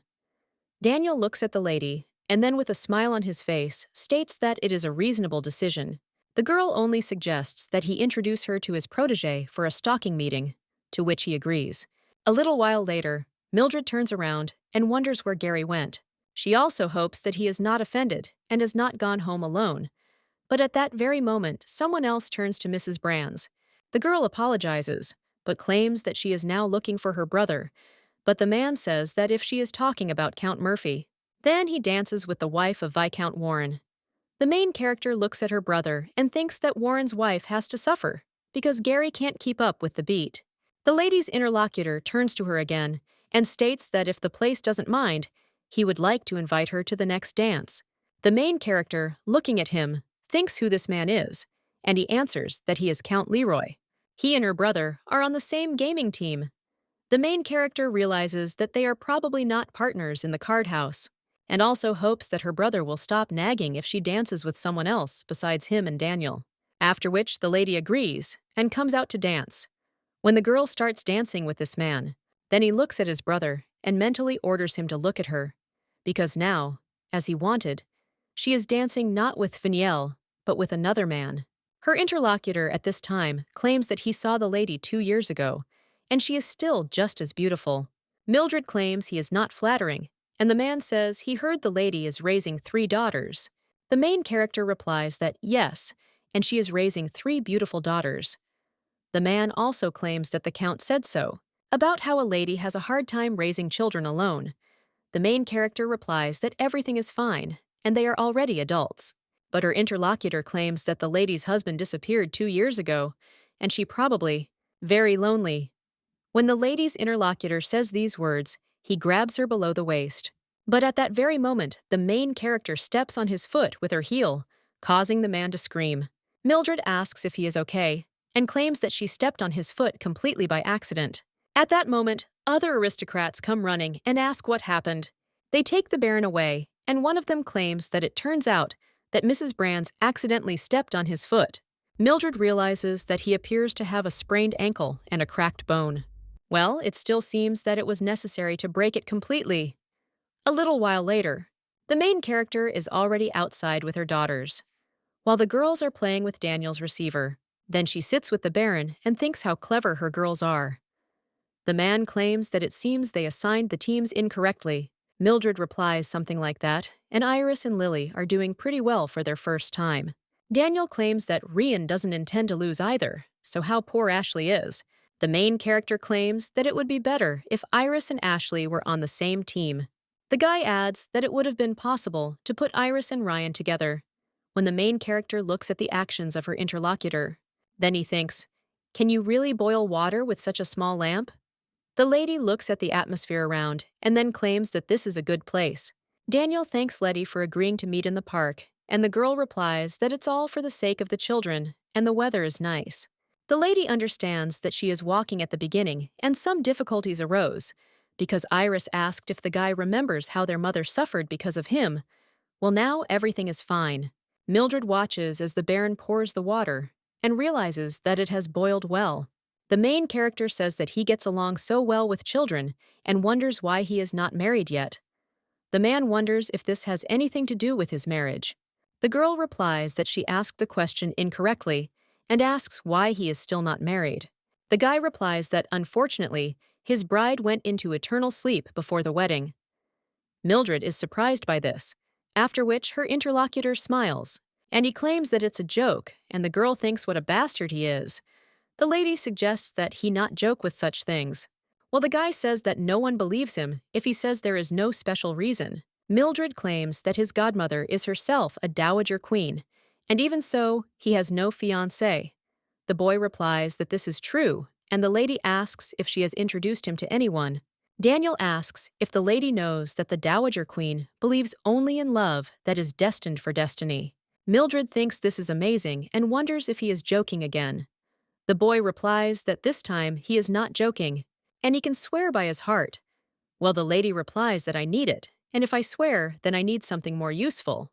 The girl takes a mug of tea and wonders if the dowager queen really believes only in fate, but she herself has a hard time believing in such a thing.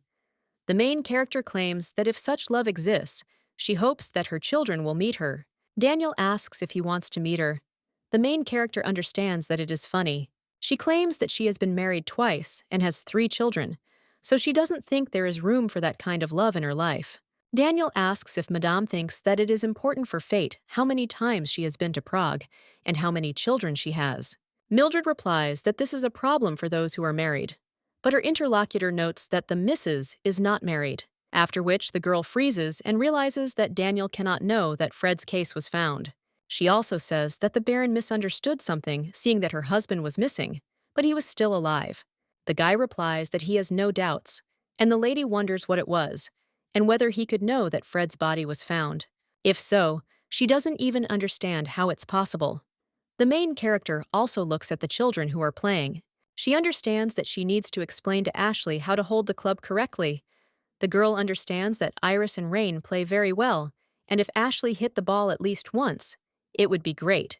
The ball flies towards Ashley at this time, and when the main character sees this, she immediately jumps up and screams at the girl, and he tells her to hit the ball, after which she does so. Mildred says that the girl is great. Well, then the young man points out that the ball flew far away. Then the main character suggests that he say, "Thank you that he didn't hit it." At this time, Daniel turns to the guy and offers him to go get the ball. Mildred realizes that he is handsome, but has a character, after which the lady turns to Iris, and he tells her to help Ryan and let Lily and Ashley come to her, to which the girls agree.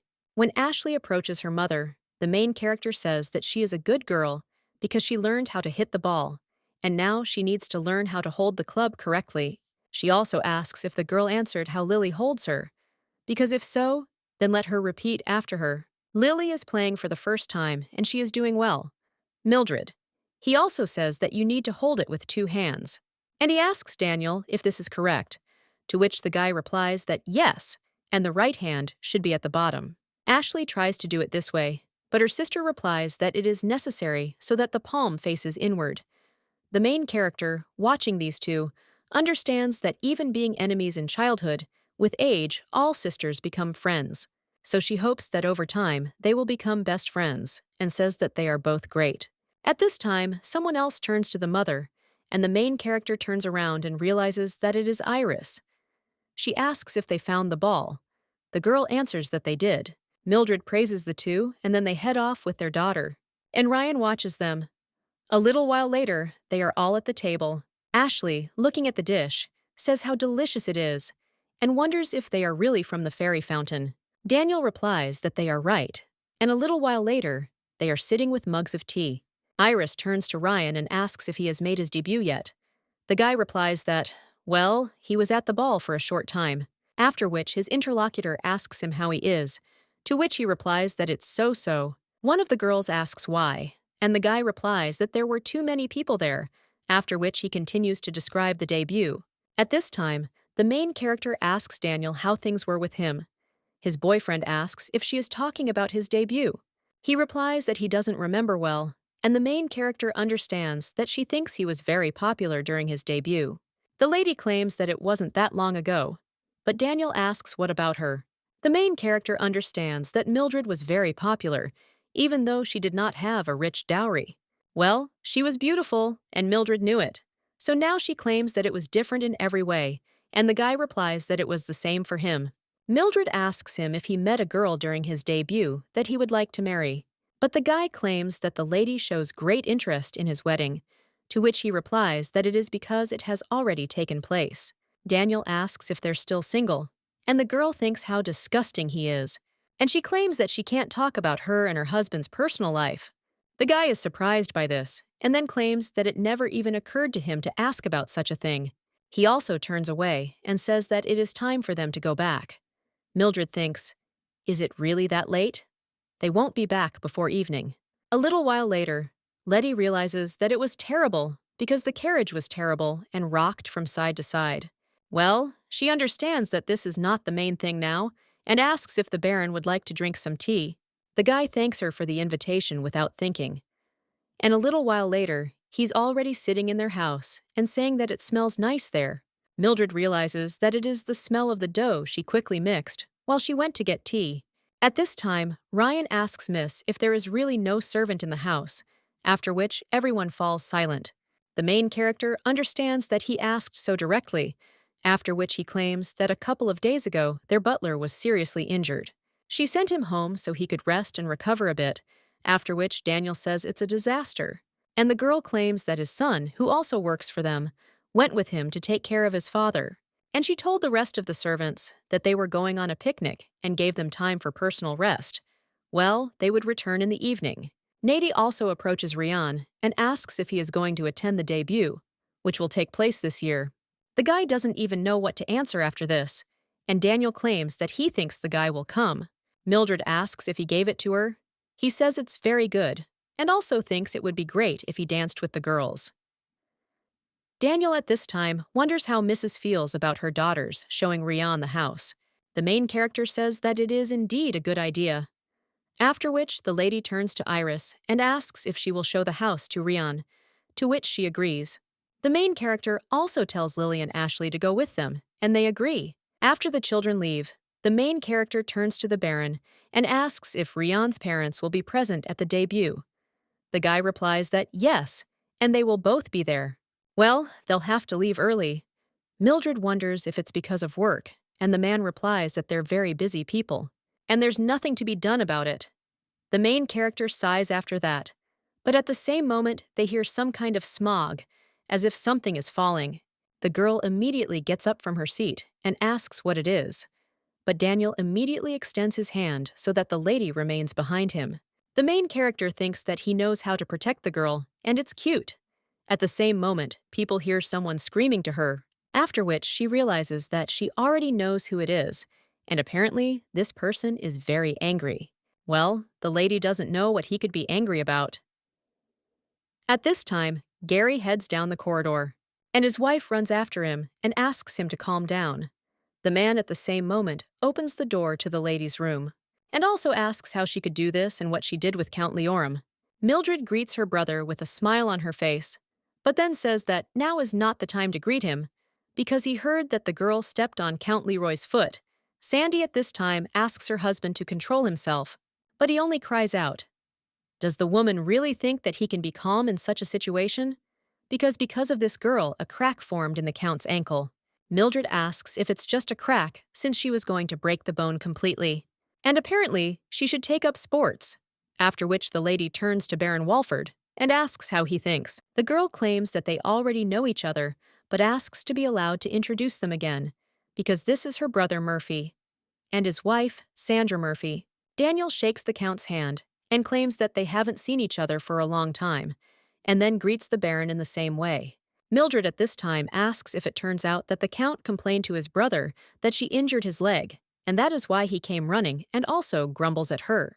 The girl understands that this man first harassed her, and then she is also to blame, so she thinks what a bastard he is. Gary at this time tells her to choose her words and asks who is grumbling there, because he heard about it in the club. Mildred asks if this means that not only he, but now the club members too, are accusing her. Count Leroy Revel is louder than any child. Daniel can't help but laugh and tries to cover it up with a cough. He says that everything is fine and let them not pay attention to him and continue the conversation. The main character sighs and thinks that Prey was more careful because he just laughed. The lady's brother turns to her at this time and states that he is ashamed of her. Mildred wonders if he is familiar with the feeling of shame and asks him not to worry, because he must feel even worse after leaving the club without doing anything. The man then asks what she is talking about, and the lady approaches him, and he claims that his husband disappeared 2 years ago, so he must be very lonely. Then the main character also gropes her brother, just like this man groped her, and the guy is shocked by this. When the main character finishes, she asks him if he now understands why she is upset that she couldn't break that bastard's leg. Sandy immediately screams at her husband and asks how this man could afford such a thing. Daniel at this time turns to the lady and claims that it seems they are having a family conversation there, so he will not interfere. The main character apologizes and claims that they have tired him out. My boyfriend replies that he didn't answer at all. It was very funny. He takes the lady's hand to ask if he can kiss her. Mildred realizes that he is asking again, and then nods as the guy kisses her hand. She says goodbye and then leaves. At this point, her brother decides to continue the conversation and wonders if this man really behaved so brazenly with her. The girl replies that everything is fine because she already injured his ankle, and her brother screams what a shameless bastard he is and how dare he complain and blame the lady. Mildred smiles after this and realizes that just a couple of minutes ago, her brother behaved the same way. At the same moment, someone else addresses the mother, and when the main character turns around, she realizes that it is Iris. The lady's daughter asks if she should make some tea. The main character replies that yes, after which her brother and his wife exchange glances, and they ask Mildred what about the servants. The main character notes that there are none, after which the man asks why, and is everything really that bad? The main character replies that they know that in order to look after such a large mansion, you need to have a lot of money and workers. Well, and besides, she has 3 daughters who will soon come out into the world, after which one of the 3 daughters will marry, and they will endure until then. Well, the woman asks, what does that mean until then? And the main character replies that the nanny knows how much money will be needed before that moment, so we need to save. Mildred realizes that at least after all this, they will be able to earn money somehow. Sandy at this time turns to Mildred and asks if the Baron brought anyone. The main character answers that he was with the child he teaches.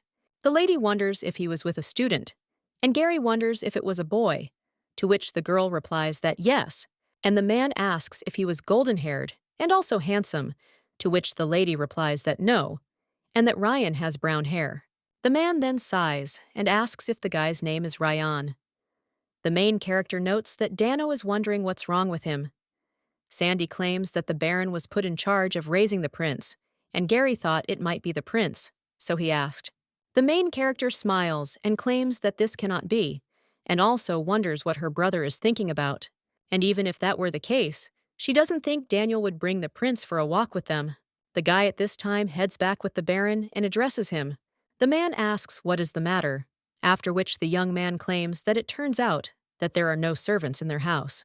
Daniel asks if they weren't told that today is the servants' day off, and the young man replies that it's not about that.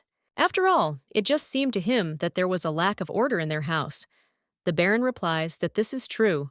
The boy asks why Mrs. Brands deceived them. Daniel then turns to the boy.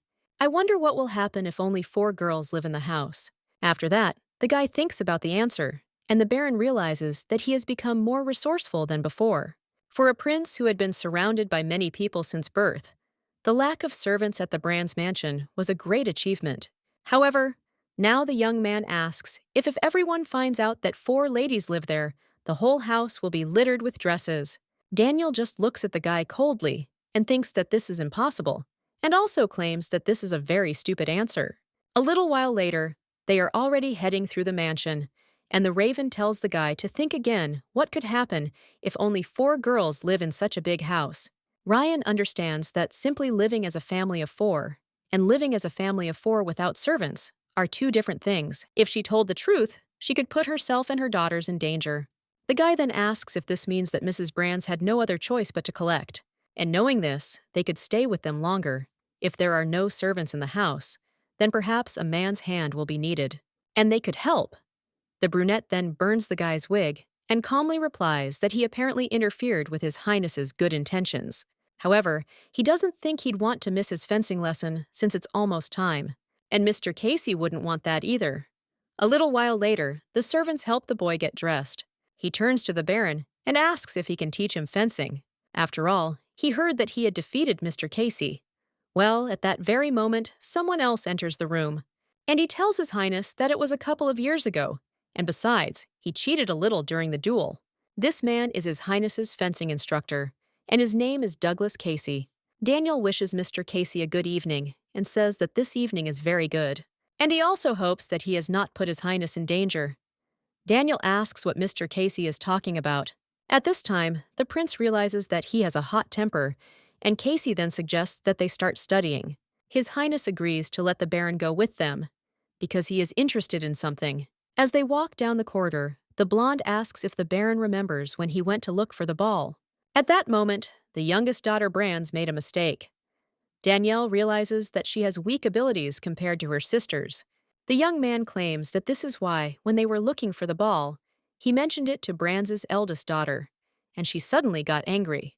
When the young man asked Iris if she thought her younger sister had terrible abilities, then the girl turned sharply to the guy and claimed that Ashley was trying as best she could, and it was indecent to ignore her efforts. Daniel understands that His Highness got it from the impudent eldest daughter, after which he says that it is clear, and the young man claims that he heard that another person brought the youngest daughter. It turns out that they are not even sisters, or to put it more rudely, strangers. So why did this girl get angry at him? The Baron claims that even if he doesn't like someone, in his soul, he knows that this is his person. The blondes wonder if he wants to say that the younger daughter is a close person to the older one. The guy replies that it works on an emotional level, and he will give an example. Daniel asks what His Highness will do if he insults Mr. Casey in front of him. The boy replies that he will say stop, and the fencing teacher looks touched. Daniel asks if this will be the case, even if he likes him more than Mr. Casey. The young man replies that of course, because they are both his people, and the Baron says that this is it. The young man nods and understands that in fact, he is interested in more than just this. Well, even if he asks, the Baron will not give an answer. A little while later, the main character is already with the dressmaker. She looks at the dresses for her daughters and realizes that the last time she was at Davina's workshop, she was worried whether she would be able to finish everything on time because the work was going slowly. But this woman really did it. The main character asks how the girls like the dresses, and Ashley replies that she really likes it because this dress is perfect. Mildred thinks it's mesmerizing and then tells Davina that everything is perfect. The woman is happy and says that thank God, and if anything happens, they can fix them for free within a month. Mildred says that this is wonderful and then turns to her daughters and tells them to quickly take everything down and hang it in their rooms. Mildred realizes that there are 2 days left until the debut, and today they will make a brain from egg whites and tomorrow from lemon, since yesterday they made a honey oatmeal mask. One of the ladies yesterday approached Mother and asked if they would become more beautiful if they did this. The main character answered that they would not. And then one of the ladies asked why they were doing this. Mildred claimed that there was such a word as care. If you try, your skin will look better. And Ashley asked if it would really be like her mother's. The main character after this understood that Mildred was beautiful and well-groomed, but for some reason she was sad that her daughters, and especially Ashley, thought exactly the same. In a world where everyone pays attention to appearance, people do not take into account those with unsightly appearance. That's why the main character thinks that she can't leave everything like that, and that her daughters deserve the best. The girl understands that first she will need to overcome obstacles called debut, and it won't be that difficult. Mildred understands that there is nothing complicated, because there is almost a day left. Well, a little while later, in the middle of the night, a scream is heard in the estate. The main character immediately runs to the scene and asks what happened. One of the ladies turns to her mother, after which the main character asks what is wrong and whether she is hurt. Mildred sees that Ashley is crying, and when she approaches her, she asks if the girl is okay. The blonde just apologizes while crying, and the main character wonders what's wrong with her. She also turns to Lily, and the girl claims that it seems Ashley wanted to smooth out the wrinkles on the dresses. But Iris looks sharply at the lady and then screams that she won't get away with this so easily. Cinderella immediately bends down and throws her to forgive her, because she is guilty. The main character thinks why she is angry. After all, Ashley didn't try on her dress. But even if she did, Iris isn't the type to argue about something like that, and the main character asks what's next. Iris screams that this girl, well, the main character immediately turns to Iris and says that she can disappear, but the post does not turn into insults, and also let him not dare to insult his younger sister with such words. But the girl screams that she is not her sister, after which the main character sees a dress on the floor and asks if this is Iris's dress. Mildred understands that the girl really wanted to smooth out the folds because there were water stains, and therefore she does not think that Iris was angry because of this. Well, then the main character sees holes in the dress, and when she turns to Iris, she sees that she is crying. The main character immediately hugs the girl and claims that everything is fine because her mother will fix everything, so she shouldn't worry. Mildred realizes that the girl might even have to wear her dress, even though it looks too grown up for her. At this time, Cinderella screams that the girl can wear her dress. Well, then the main character tells Ashley to come over, and Lily too. She says that everything is fine because they will fix everything. But Iris claims that there are too many burn holes in the dress, and they don't have time. Cinderella asks, what if they sew flowers there? But Iris says that they will wither. The main character understands that Ashley just wanted to smooth out the creases on the dresses. Well, she doesn't have the proper skills in ironing clothes, so to smooth out the dress she sprayed water and dried them in front of the fireplace. However, the lady did not consider that the flames in the fireplace also produce sparks. Mildred claims that she does not think this is a bad idea. Iris asks what Mother is talking about, but the main game does not turn to Lily and asks if she can count how many holes there are in Iris's dress, to which she agrees. The main character at this time turns to Iris and tells her to immediately go to Dabina and also choose a fabric there that is slightly darker in shade than her dress and return back. The girl asked if Mother was talking about fabric, because the fabric for the patch should be the same color as the dress. The main character replied that it was not for a patch, because they would make flowers out of it and sew them in place of the holes. Ashley gave her a good idea. Mildred turns to Iris again and asks if she will remember how to ride a horse. The girl then smiles and claims that she will be back soon. When she is about to leave, Cinderella turns to her sister and asks her to forgive her, because she really is sorry. Iris looks at her a little distrustfully, but then claims that she will accept her apology after they fix everything. The lady then mounts her horse and heads to the dressmaker. She realizes that she never thought she would ever need her riding skills. The lady also wonders if the horse is also happy to gallop for the first time in a long time. She understands that it is good that it is early morning, and there are no people on the streets, so she should hurry. Then the girl sees someone on the street and screams for that person to move aside. But when the guy turns around, the girl realizes that he has a familiar face, and the young man asks if this is really Miss Brand's. The girl then jumps over the guy on the horse, and he just ducks in fear. When the lady lands on the ground with the horse, she asks if the guy is okay, to which he replies that yes. The girl apologizes and claims that next time she will apologize properly. But now she is in a hurry, after which she says goodbye to the guy, and he wonders in surprise what this is. After all, he was so scared that the young man even felt his heartbeat quicken. A little while later, His Highness is already sitting with Daniel, and the man claims that he scared him. The Baron claims that he has no idea what thoughts are hidden under His Highness's golden hair, but he asks him if he wants to run away next time, then let him do it when he is abroad. The man understands that this is because he is being asked for something he cannot refuse. The king and queen begged him to find the boy before something terrible happened. At this time, the young man asks the Baron if he doesn't think that this is some kind of ritual. Daniel understands that this guy is the king's only heir, and it's surprising that at 22 years old, he hasn't even found a bride, let alone married. So he asks if there could be anything crazier than the fact that His Highness, who is the main character of the debut, escapes from the palace the day before the ball. But the blonde claims that they want to invite young ladies so that he can choose the one he likes, and it can be assumed that, among them, there will be the one he wants to marry. But what next? Daniel claims that they will hold their engagement, but at the same moment, the young man turns to the Baron. He claims that his hearing is fine, so he shouldn't raise his voice like that. Well, the young man asks, what if the lady doesn't like him? To which the man replies that this is impossible. And yet the guy asks, what if it happens exactly like this, and if the one he likes hates him? After this, Daniel asks if this means that this is the reason for His Highness's escape, to which he replies that it is not at all, and that he is simply curious, which is why he asked.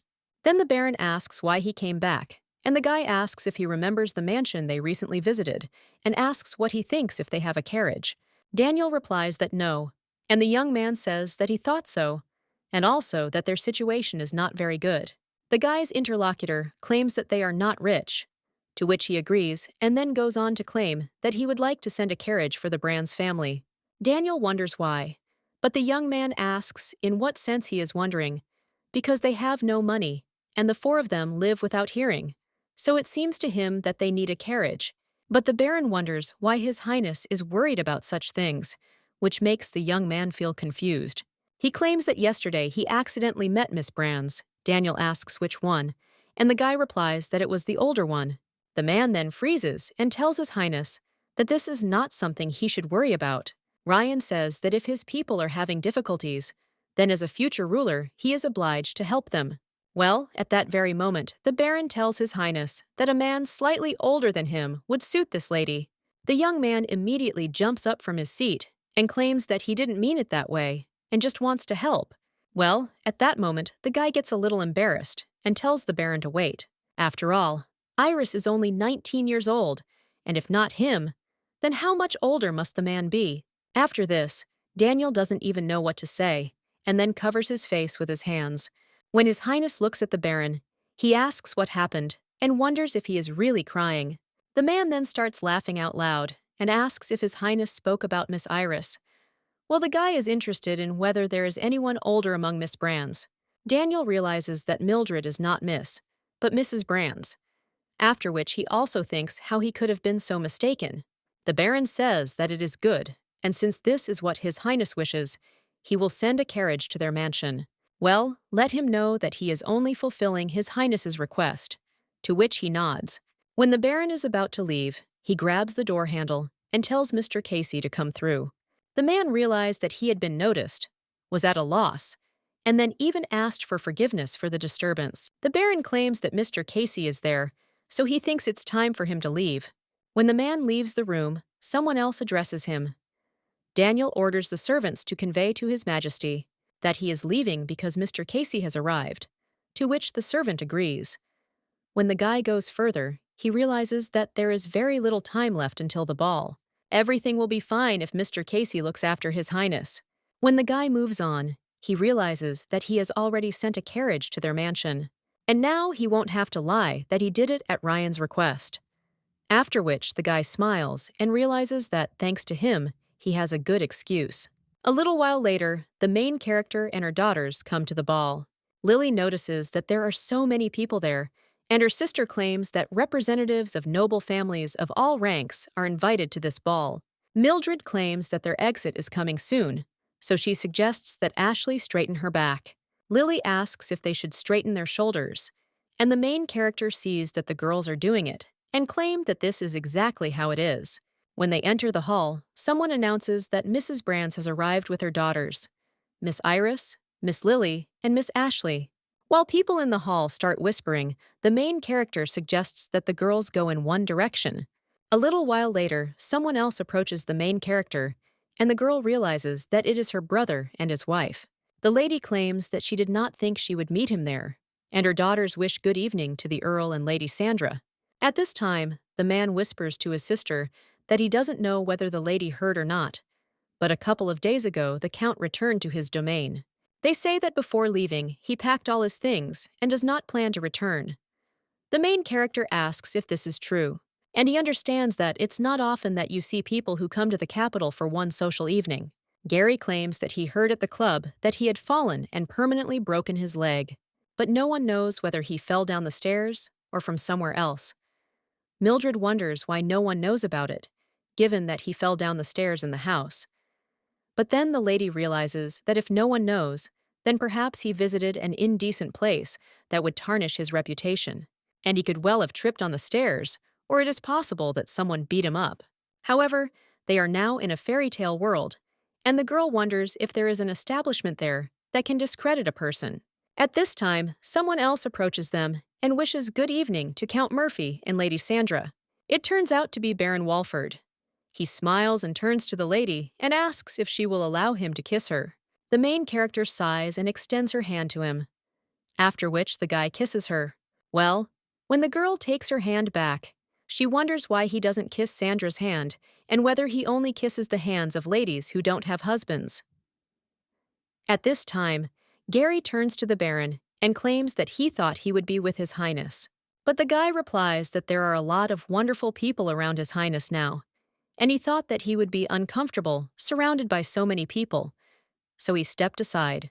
The main character realizes that it sounds as if he was afraid of being disgraced while being near His Highness.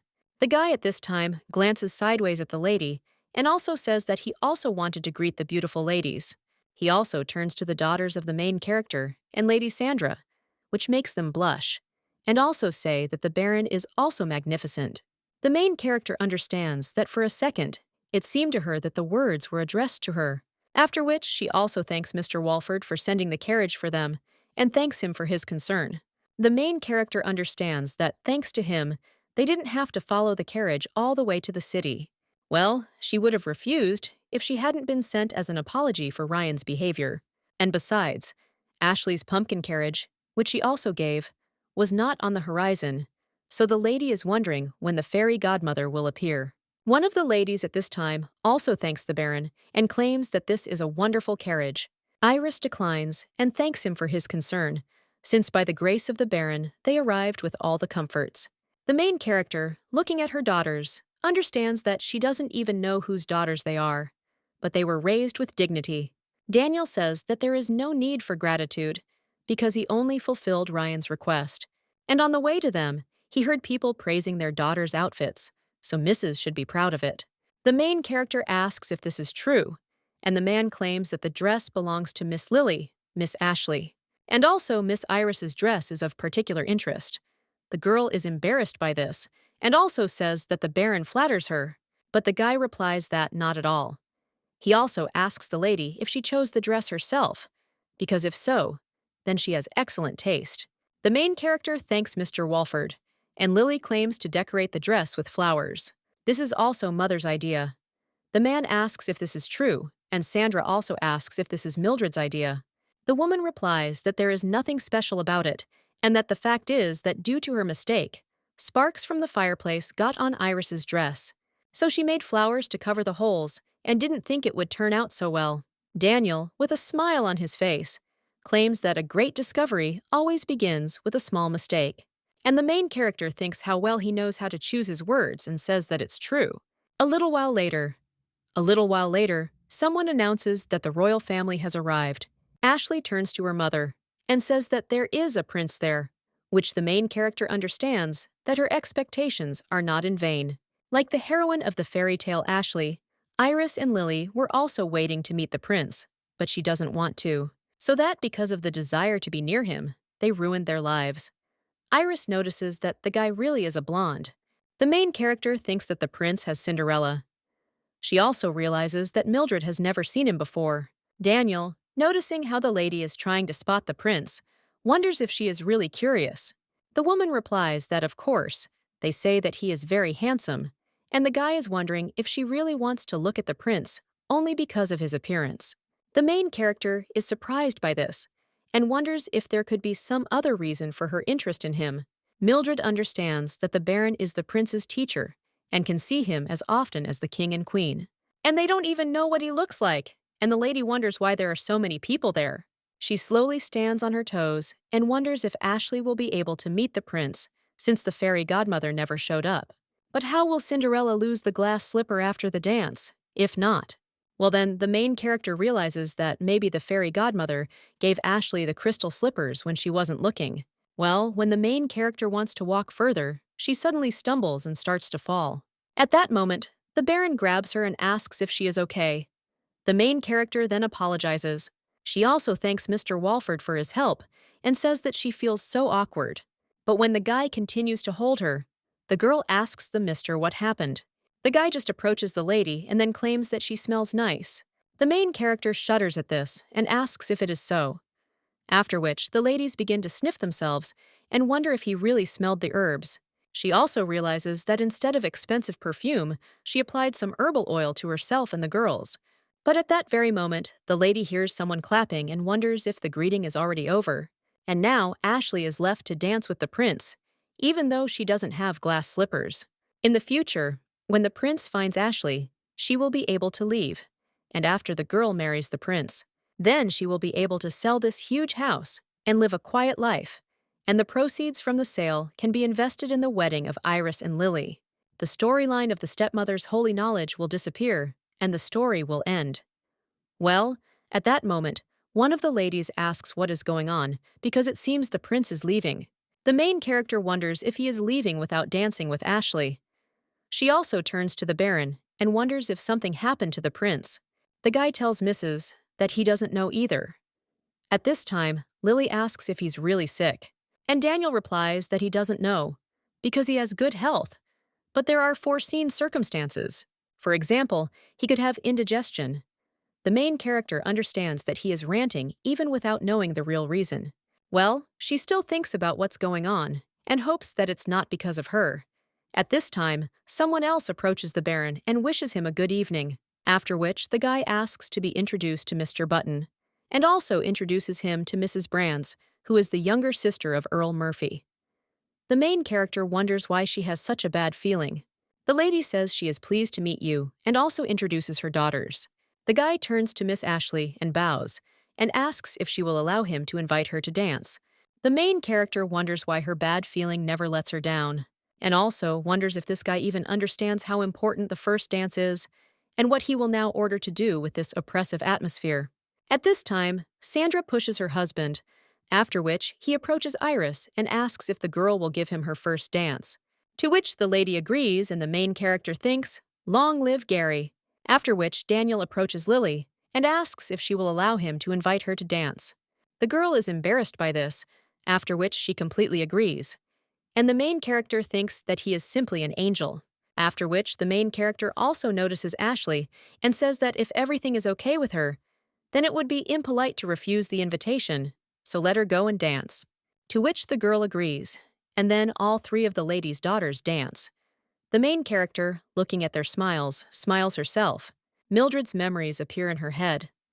Sandy approaches the lady and claims that her girls are already quite grown up. The main character answers that it is true and they have grown up. The girl understands that the little girls from her memories have grown up unnoticed. This both pleases and saddens her. At this time, Sandra once again turns to Mildred and asks when she became so friendly with Baron Walford. Mildred replies that they are not particularly close and that she is simply looking after a young man at the bar, and she thought that they could help each other. Mildred wonders if it really seems like she and Daniel are close. Vitya just accepted his compensation. But Sandra says that Baron Walford is now dancing with Lily.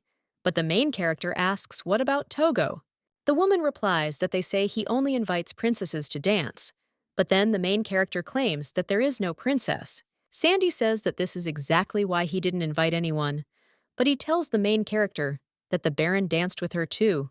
It was at the dating party, that is, at the last rout that took place in the palace that Sandy missed. Her interlocutor replies that yes, she heard about it, because everyone was discussing it during tea. The main character is surprised by this and wonders if Daniel is really that popular. She also says that if she confesses, she will be at a loss, because they are not as close as it may seem from the outside. Sandy says that perhaps the main character claims that it is because of his interest in the painting that hangs in their house. While visiting them, he noticed one landscape and said that next time he wanted to look at it more closely. Sandy says that's true, and she seems to have heard that the Baron collects old paintings. Mildred hopes that Daniel is actually interested in the painting. The lady also understands that he is too old for Lily, and giving her to someone unknown is also scary. The girl also wonders if it could be that Lily likes Daniel. A little while later, the dance ends and the daughters return to their mother. The main character asks if they liked it, to which they answer that they did. Lily says it was amazing, and the Baron just smiles. Gary then approaches his wife and asks her to dance, but the woman says that he needs to dance with Mildred. The main character claims that everything is fine, because today she is in the role of duenna, a well-behaved woman of age who looks after the morality of noble maidens. Mildred insists that she has no time to dance while she is looking after the girls, so they should go ahead and dance.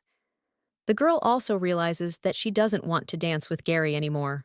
Sandy, leaving, claims that they will return soon. The main character thinks what a wonderful family relationship they have. A little while later, someone else approaches Lady Mildred and also states that he seems to have no chance of dancing with her and therefore asks him to change. Mildred claims that she asked Mr. Walford not to joke like that, but the guy just smiles, and the main character understands that she would like him to dance and that nothing can be done about Iris. At this time, the other daughters turn to their mother.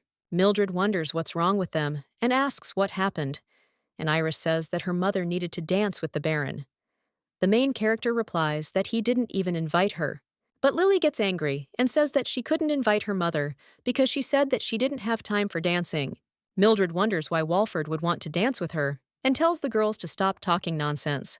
She also suggests that they go and dance some more. A little while later, the girls return to their mother and say that they are not tired yet. Mildred argues that it will be too late when they realize that they are tired and that on evenings like this, one needs to rest from time to time. The lady also says that they should drink water, because the water balance in the body is very important. Mildred realizes that each of her daughters has danced twice and can rest. However, then she looks at one of the ladies, and Ashley, noticing her, asks for her mother. Is that girl really crying? Lily says she's curious about why that girl is crying. But the main character snaps back that it's not nice to be curious about someone else's personal life. Cinderella tells her mother that they are interested, after which they hear the crying girl screaming that it is terrible. Another lady at this time notices that there are still people sitting on the side and also says that they must have come to rest. The lady asks them to forgive her because it's all because of the ruined dress. Lily at this time gets up from her seat and asks what happened. The main character thinks that it is clear why there were so few people in this particular restroom. At this time, Iris turns to her mother and asks if she took her travel sewing kit with her, and maybe she should continue it. Mildred hopes the dress isn't too damaged, and understands that she needs to look first. She turns to the lady and asks if she will show her dress. Mildred introduces herself, and also introduces her daughters. The main character claims that she has needles and threads, so let them shoot and look at her dress, and she will help fix it.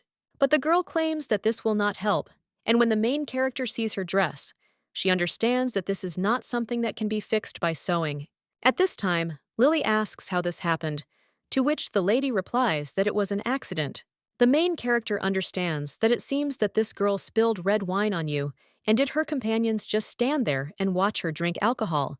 Because you can only drink alcohol after you have reached the age of majority. Another lady at this time claims that her name is Patricia, and this girl is her cousin named Maria. The main character says that it is clear and she is pleased to meet you, and Iris asks her mother if it will be difficult to remove this stain. Mildred realizes that wine stains are difficult to remove even with the best efforts, and may still leave a noticeable mark. Well, then the main character suddenly comes up with something and tells Iris to go get some sparkling white wine. Let Lily go get a bucket and soap, because the bucket should be big enough to fit the dress in it. After which she also turns to Ashley and asks her to bring as many towels as possible, and also ask the servants for some. Patricia wonders if the lady will be able to fix this, and the main character replies that it is possible, but one should not hope too much. In any case, the dress is already ruined, but it's better to try something than nothing. The main character also says that one of the girls should help her, because they need to tear down the curtain. A little while later, other ladies are already bringing white wine in a bucket and towels. The main character says that it is great, and thanks them, and also turns to Maria, and asks her to take off her dress, and put up the curtain. The girl is shocked and asks if she really needs to do this right there. Her sister claims that she will cover for her. Mildred also turns to Iris and asks her to guard the entrance to the room, and also not to let anyone in until they finish, especially the men. At this time, someone turns to the Baron and asks if he has heard about the magic dress. The man asks what she is talking about, and the woman claims that they say that at the current debut, there is a girl whose dress is decorated with everlasting flowers. Daniel asks if the lady is talking about Iris Brands's dress, and the women wonder if they know each other. The guy replies that he was invited several times by the ladies of the Brands family. Well then, the woman claims that the Baron is not such a simple man. She also understands that he probably refused them, and the guy just smiles. He also adds that if they are talking about one of the daughter's dresses, he has seen it personally, and it is beautiful. Someone else comes up to them and asks if they are talking about the girl with the blonde hair. Well, the guy replies that no, and he's talking about Miss Iris Brands. She has brown hair and brown eyes. One of the boys then says that he remembered, and Mrs. Brand's eldest daughter is quite a nice girl. Daniel says that he is right, and besides, she has a wonderful character and good manners. The woman at this point asks if Mrs. Brands's middle daughter's name is Lily. The man replies that yes, this young lady is quite an interesting person. The guy at this time asks if the younger one is really the beautiful one. Daniel wonders if she's talking about Miss Ashley, because she is, and she is beautiful. The other aristocrats agree and say that she is quite attractive. Someone else claims that the light green dress is also not bad. Another lady asks if they are talking about Miss Lily, because the color of her dress matches her green eyes very well. But still, one magic dress is the best. Daniel at this time turns his attention to Lady Ashley, who runs with a mountain of towels. The man wonders what she is doing. But at that very moment, the Queen comes into the room and addresses Baron Walford. Everyone in the hall immediately bows, including the Baron. Iris stands at the entrance to the room at this time. But at that very moment, she hears two guys entering the corridor with a glass of wine. When they approach the lady, she apologizes, but claims that this is the ladies' restroom. But the guys just smile and shift between themselves, and also ask what they are doing there that the lady is standing outside. Iris claims that her mother and sisters are resting there. One of the guys wonders if the lady has deliberately stood in front of the doors so that no one could disturb her sister's rest. Iris wonders if they are making fun of her. It is so impolite. She has never experienced anything like this before when interacting with people. She also remembers how her mother used to say that if something unpleasant happens, they should take a deep breath and straighten their shoulders, and then the fear will go away. So now the girl thinks that everything is fine, and they will hardly be able to harm her, and also claims that the gentlemen who did not bother to introduce themselves to her are right, and also asks if they want to see the ladies' restroom. After which the two guys freeze, and one of them wonders if she is really asking them now if they want to see the ladies' restroom, and if they said they wanted to do that. And who would think of spying on how the girls are relaxing? Iris wonders if they are bothering her, not because she blocked their way into the room, and these people are so strange. She also wonders why they didn't just pass by. Someone else comes up from behind and asks why, because he is also very interested. It turns out to be Baron Walford, and one of the guys in shock asks what the Baron is doing there. The man at this time asks if Miss Iris's mother is inside. The girl replies that yes, she is there, but men are not allowed in. The Baron asks if that is true, after which he asks if the gentleman heard what was just said. The guys are shocked and ask him what he's talking about, but Daniel asks if they have hearing problems, to which they answer no. But the man claims that in this case they will arise if they continue to stand there. The boys immediately start to leave, shouting apologies. Iris, her hands shaking, realizes that she has become overly nervous.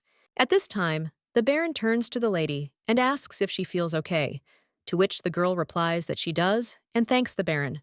At this time, someone else suddenly appears and asks if the young lady is okay. The girl replies that everything is fine and thanks the lady and also asks if she would like to use the restroom. Well, she might be a little shocked if she walked in right now, and the woman asked what was going on. Iris whispers that one girl has stained her dress, and now her mother is helping her remove the stain. It will be a bit of a bustle, but there are plenty of seats in the room, so let them pass. The woman then smiles and asks if Baron Walford can come with them. Iris replies that they are always glad to see the Baron, but to remove the stain they had to take off their dress. That's why Mother said not to let men in. The woman says that here she is. The Baron answers that everything is fine, after which the woman says to wait for her there.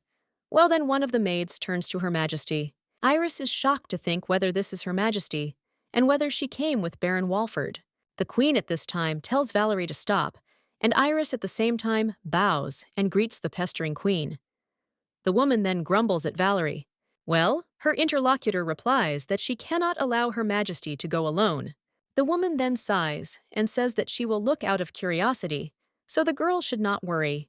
She also says that then Valerie will go with her and let her not make noise, because they will just take a quick look. When they go there, Iris asks if there is anything wrong with the fact that she did not warn her mother. The Baron answers that it probably is. At this time, the main character tells her daughters to hold the dress tightly, to which they agree. Patricia is surprised when she sees the stain on her dress begin to disappear, and one of her daughters tells her mother that it is coming off. Well, the main character says that this is great, after which she is going to move on to another spot and understands that she had once seen a method for removing wine stains on the internet, but was not sure that she would be able to remove the stain herself. After which, the main character begins to wash the dress with soap and turns to Lily, and also tells her to prepare water for rinsing. Ashley should be prepared to dry her dress with towels, and a little while later, the dress is already clean. All the girls looking at it admire it, and Maria comes up to the main character and hugs her, and also says that the lady is simply a sorceress. The Queen, watching this, says what an interesting spectacle this is. A little while later, the main characters are already in their estate. When a lady opens her eyes in the morning, she realizes that she is falling into an eternal sleep. The girl realizes that she is so tired, and at such moments she realizes Mildred's true age. The lady also hears some sounds and understands that the girls don't care, even though they fell asleep at dawn. Well, maybe it's because they are still young. The girl is still thinking about what to do now. Yesterday, the prince never returned, and Ashley didn't have the opportunity to talk to him. At this time, the main character notices someone else looking into the room. It turns out to be one of the daughters, and she asks how Mother is feeling. Mildred gets out of bed and replies that everything is fine, but asks if the girls have had breakfast yet. One of them claims that they have already had lunch, and then the girl wonders if it is really that late. Iris approaches her mother and asks if she is unwell and whether she should call a doctor. Mildred replies that no, and she is simply not in the mood. The girl realizes that she has no idea where this fairy tale is leading. As a result, Ashley, who had to run away before midnight after losing her shoe, danced merrily until the morning with the other debutantes. Mildred wonders if it was because of her that the storyline changed, and if it was because she didn't bully Ashley, but she's not Mildred. And all three girls are the same for her.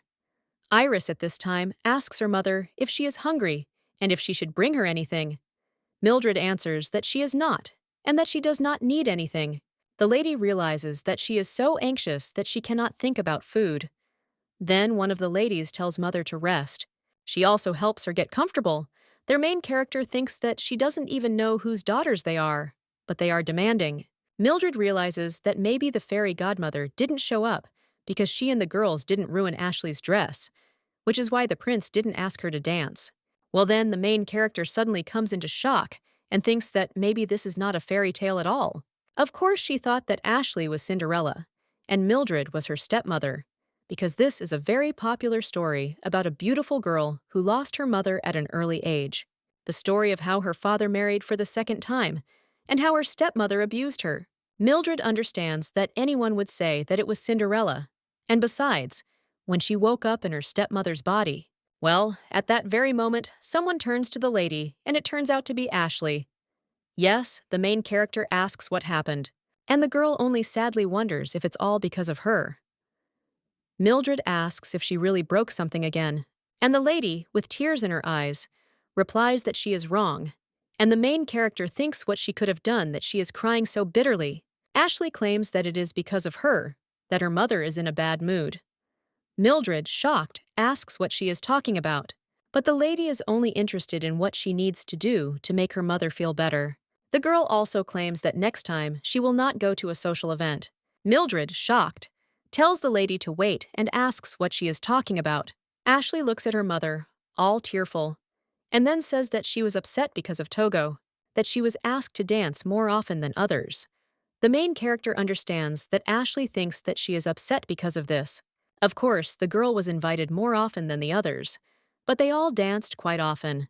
Besides, it wasn't Ashley's fault that the men asked her to dance, and if Mildred had been her real mother, she would never have thought that she could hate her instead, what to be proud of and what to praise.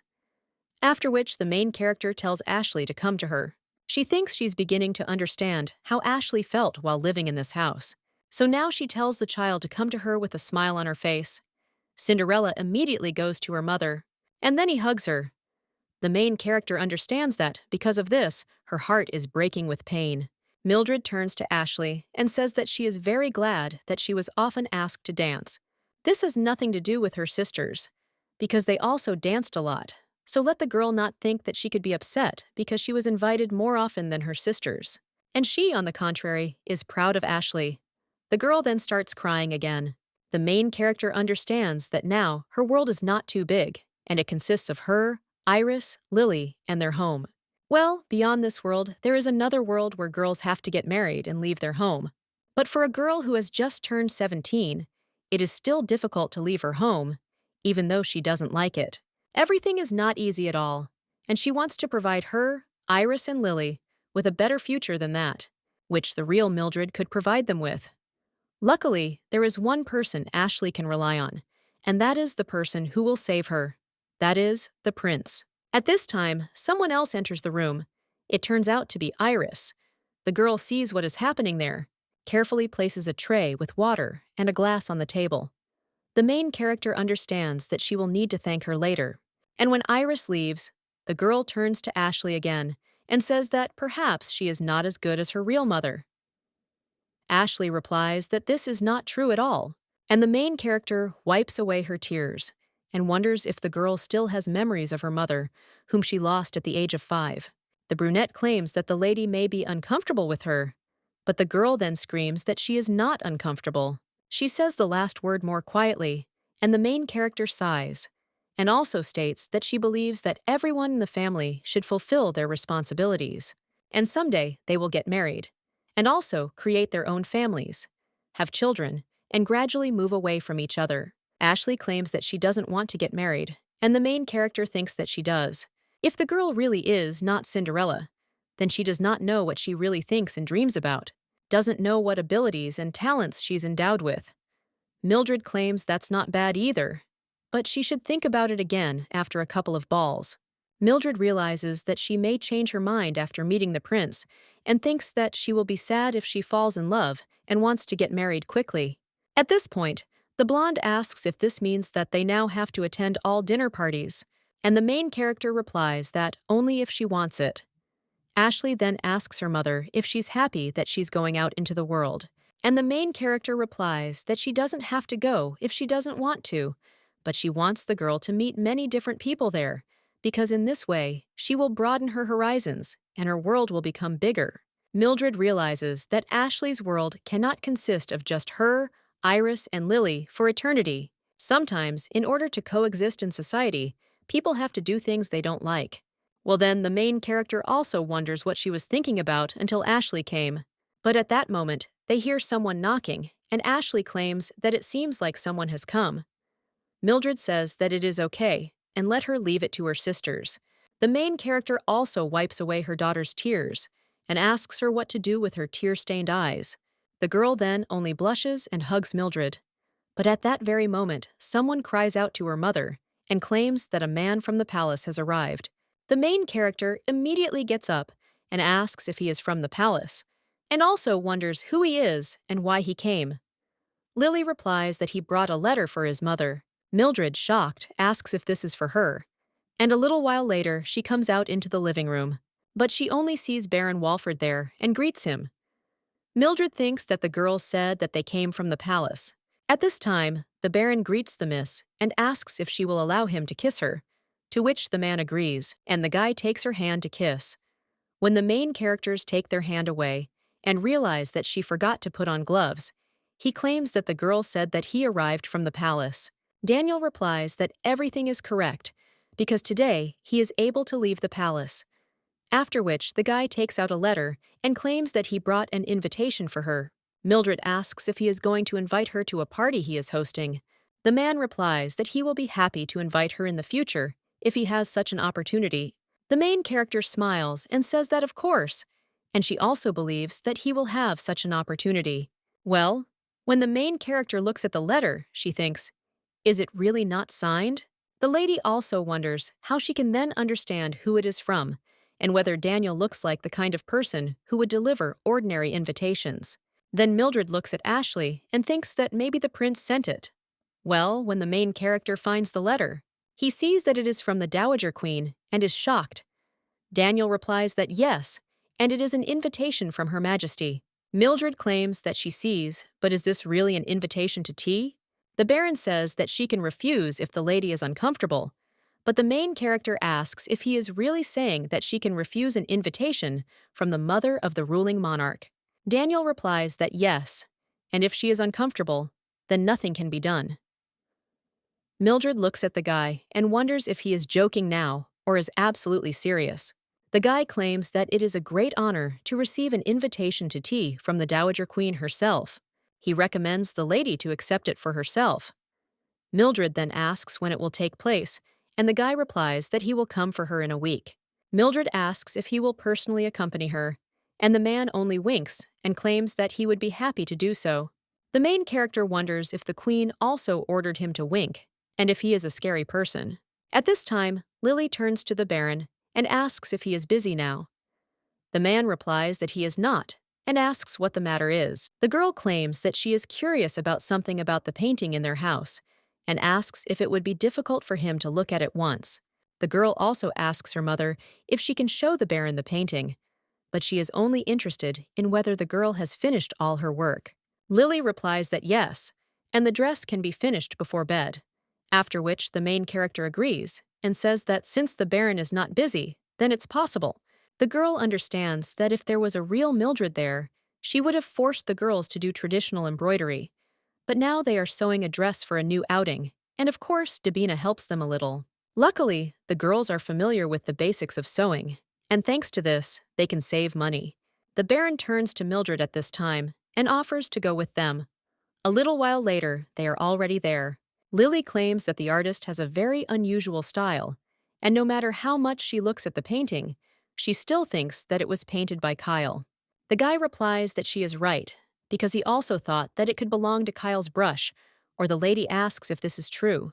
The main character thinks that this is the painting that he looked at carefully last time, but the guy says he's not sure, and it would be better if they checked the artist's signature on the painting.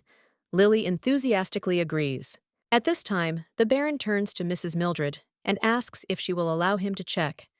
The girl asks how to check her, and he answers that the frame needs to be removed.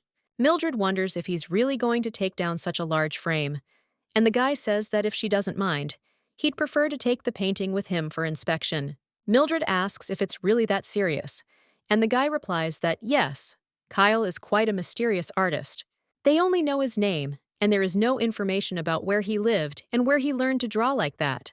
His paintings are very popular due to his unusual style and fine, careful work. The main character wonders what kind of style this is and tells the guy that the artist's mystery further increases the value of the paintings. She thinks about increasing the price and understands that this means she will be able to sell it for a high price. A little while later, workers enter the house, and Iris greets them and tells them to go through because the painting is on the second floor. At this time, the main character turns to Lily and asks if she will come over for a minute.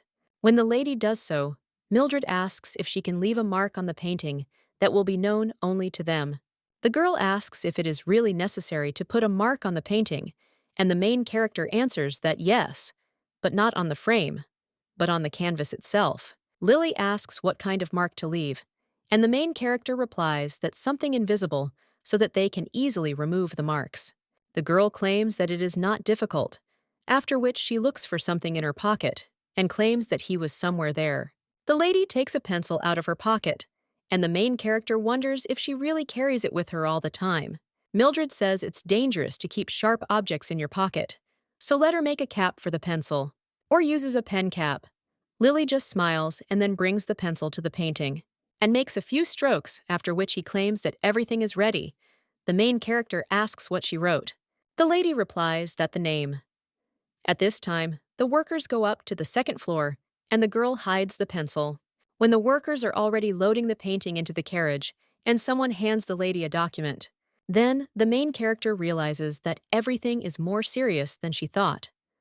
A little while later, the painting is already taken away. One of the daughters approaches her mother and asks why she asked to leave a mark on the painting. Mildred replies that the appraisers can make a copy of the painting, but the girl says that it is Baron Walford, and asks if she thinks he can deceive them. The main character sighs and claims that she does not think he is capable of such a thing. Well, they can't know everything for sure, and they have to be prepared for everything. Lily says that's true because the Baron won't deceive them, but someone else is quite capable of a scam. Mildred claims that she is right, but people are designed in such a way that they can do bad things even without wanting to or realizing it. The girl understands that there is nothing more painful than the betrayal of a loved one. At this time, the girl asks if these are people like Ashley's father, and the main character shudders a little from this. She understands what her daughter really thinks. Mildred thinks that she wouldn't want the girl to hate Ashley too much. At this time, Lily turns to her mother again and says that she is in that direction. The main character asks if these are messengers from other families. The Baron enters at this time, and what kind of establishment is this? He asks where the painting is. The man who works there claims that they unpacked it in advance. When the Baron starts looking at the painting, the worker claims that they have already looked at it, and it also seems that this painting was painted by Kyle. The guy then suggests removing the frame and taking another look, about His Highness who is nearby, just watching everything. When they remove the frame, the man claims that everything is correct, because even on those parts of the canvas that were hidden under the frame, you can clearly see Kyle's unique handwriting. So, was there really a painting of such a large size among his works? And was this a grand discovery? The guy then looks at the painting and then turns to Ryan and tells him to take a look at it once. The guy does just that after that. But Daniel remembers how he sat with Lady Mildred's family in the garden, after which he turns to Mr. Cole and asks him to keep what happened today a secret. Well, the man claims that this is the work of Kyle himself. Its price will skyrocket. But the Baron replies that it is not time yet. He also insists not to tell anyone about this for now, to which the worker agrees and asks if they will leave the painting for safekeeping, to which the guy replies that no, and let them send it to his home. And besides, I wonder if they can send the expert opinion along with the painting. The worker replies that it will be done, and a little while later, they are already leaving the shop. Ryan wonders if Kyle was such a great artist. Raven replies that it depends on how you look at it. The young man claims that he will then ask differently, and asks if it is possible to sell this painting for a high price. Daniel claims that it can be sold for a decent price, and the guy says that it is good. But, on the other hand, the Baron claims that it can be dangerous. The prince also says that people might appear who want to steal her, because the house is big and only women live in it. After which, he asks if that is why he said to keep everything a secret. Ryan also approaches the Baron and claims that he has a question, as he said to have the painting delivered to his home. And was it because he thought it was dangerous to keep her in that mansion, where only ladies live? Daniel replies that this is correct, and Ryan understands that he never answers if the question is formulated correctly. Then, he also asks if he might be interested in one of the girls from the Brand's family. Daniel replies that, to be more precise, he is interested, not in one of the Brands, but in their mansion. The guy asks if this is really true, and his interlocutor replies that there was a time when His Highness's grandmother temporarily lived in that house. The young man then asks if his grandmother really wants to buy him now. Daniel replies that she doesn't. And then the guy wonders, what then? She thinks about her grandmother in that big old mansion. But then something comes to his mind, and the young man wonders if the Baron really did take the painting for himself, just to protect the girls of the Brand's family. The man replies that he thinks if he wants to buy a mansion, now is the time. Ryan thinks that since the Brand's family's financial situation is not the best, they will not refuse the offer to buy the mansion. Well, and besides, if they replace the painting with a copy, they won't be able to sell it. So the young man asks if the gentleman is going to do this, and he replies that he doesn't know. A little while later, the guy says that it is so delicious there, and the Baron agrees with him. The young man then asks why Daniel didn't show him this wonderful restaurant before.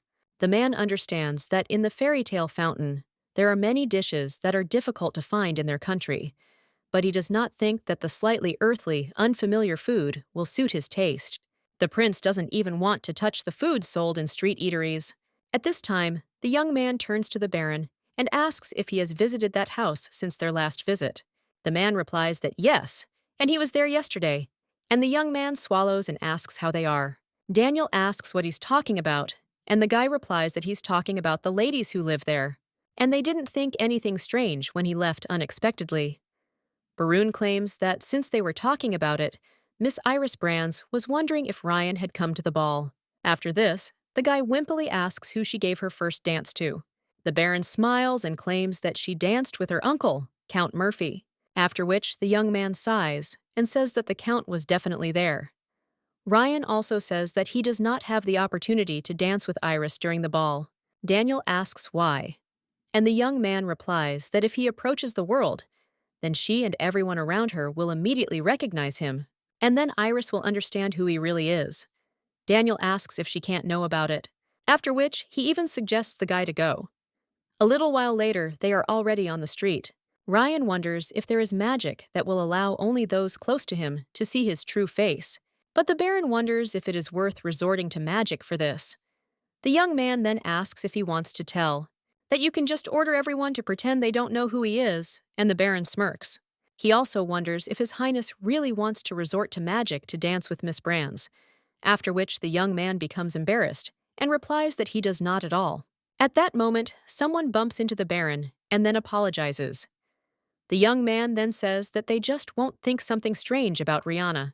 Daniel claims that he told them that he was from a noble family, and the young man claims that, in that case, maybe he should show up at one of the parties so they can believe he's from a noble family, after which they move on, and the Baron claims that he is not against His Highness meeting with the girls of the Bronze family, but he did not say anything about him needing to get closer to them. The young man asks why the Baron says this, and he asks if he is meeting with them out of pity. The young man then tells the Baron to apologize, and when he turns to the guy, His Highness then claims that Iris is not one to attract attention to herself with pity. She is smart and talented, and also perfect in herself. The man then remembers Iris, and he also starts thinking about Mildred, and says that it is understandable, so he asks for forgiveness. But the young man then says that they are in front of him, and let him apologize to Iris. But then he notices that they are in an alley, and he realizes that he is there for the first time, and also asks the Baron where they are going. At this time, they approach several guys who are laughing, and the man says that he has not arrived yet, after which he pulls the guy towards himself, and a little while later, someone runs up to them and screams for them to look. The guy claims he hit the jackpot, and that these are gold coins. One of the guys asks if this is true, and also offers to return them. Well, others ask if he's crazy, if he's jealous. That's why he says that. but the young man says that everything is not like that at all. At this time, the Baron begins to approach him, and the guy asks what it is. Daniel asks what he thinks, but the thief tells his brother not to do anything stupid and to just leave. The Baron claims that it seems they arrived on their lands only recently, to which one of them replies that everything is correct, therefore begs him not to do anything. The thief then asks if he is talking about this wallet, because if so, he returns it back and asks if he is happy. Daniel claims that everything is fine and he can keep it because he deserves it. But at that very moment, the man falls and asks why he can't move. His Highness at this time only turns away and leaves, after which everyone hears some screams. Iris turns to her mother at this point and asks if she thinks it's appropriate to greet her without waiting to be introduced. The main character replies that the Viscountess herself invited them, so everything is fine. She also realizes that it would be better if Lily and Ashley could go with them. A little while later, they are already at the ball, and someone addresses Mrs. Brands and greets her. The main character thanks the lady for the invitation and claims that she looks great and her outfit is magnificent. The woman then thanks her, but asks if the lady thinks something is missing. The main character asks if that is so, and her interlocutor invites the lady to take a look and asks if she thinks there should be something there. Mildred smiles and says that the lady is unlikely to like lace. Her interlocutor says that, as she supposed, the lady knows a thing or two about it. The woman then claims that the last time she was at the palace during the ball, she saw the lady's daughter's dress. She then approaches Mildred and offers to sell her the rights to the flower decorations. The main character asks if she is talking about selling, and the woman replies that in that case, only she and Mrs. Brands will be able to use this decoration, after which the woman approaches the main character and asks what she will say. The lady also whispers what amount she offers in return. The main character is surprised by this and understands that the Viscountess offered a very large sum, but the father flowers do not really represent anything special. Anyone who knows the basics of handicrafts can make them.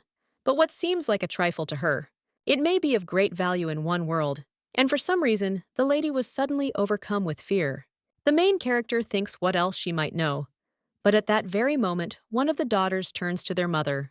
A short time later, the Viscountess apologizes and claims that she was only thinking about herself and was not at all concerned that her words might shock the misses. Mildred suggests that she not apologize, but the Viscountess replies that she has turned pale and so offers to drink some tea to help her come to her senses. The main character nods, but thinks about what she should do, because the society of this country condemns aristocrats who work for money. She also thinks whether she can make a deal. After all, selling rights is not where problems should arise. Well, the girl thinks how she can prove her rights to this decoration and who she can ask about it. Well, at that very moment, the girl remembers the Baron. The lady immediately drives these thoughts away from herself, after which he thanks the Viscountess for the offer. However, he claims that it was very unexpected and she needs to think everything over. Mildred asks if she can give her some time. The lady with the red hair apologizes for bringing it up so suddenly and also suggests that the missus should rest while she is going away. When this woman leaves, the main character sighs and her daughter asks what happened. Mildred replies that the Viscountess wants her to sell her the rights to the flowers that decorated Iris's dress. The girl asks if Mother is really talking about rights to flower decorations and if that is really possible. Mildred replies that the lady wants them to be used only by them.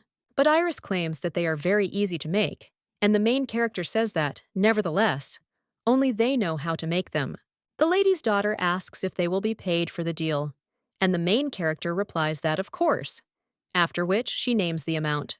Iris, hearing her, is shocked and wonders what Mother Heat will do and whether she will agree.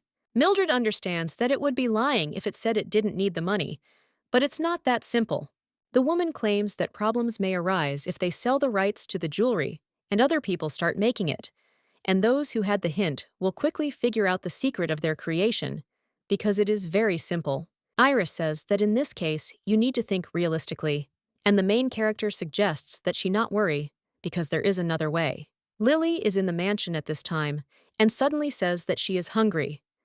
The girl also notices that the sun has already set and thinks that she was too concentrated. The girl puts her pencil in its case and heads to the kitchen. Well, she also thinks where Ashley went. As the lady moves on, she smells smoke and wonders if something is burning. Then she sees her sister and wonders what's going on. The blonde Liddy is just scared. Lily asks what the girl is doing with the tray, and she replies that she is airing it out. Lily wonders if something is burnt, and the girl replies that no, and that she just went away to change her dress.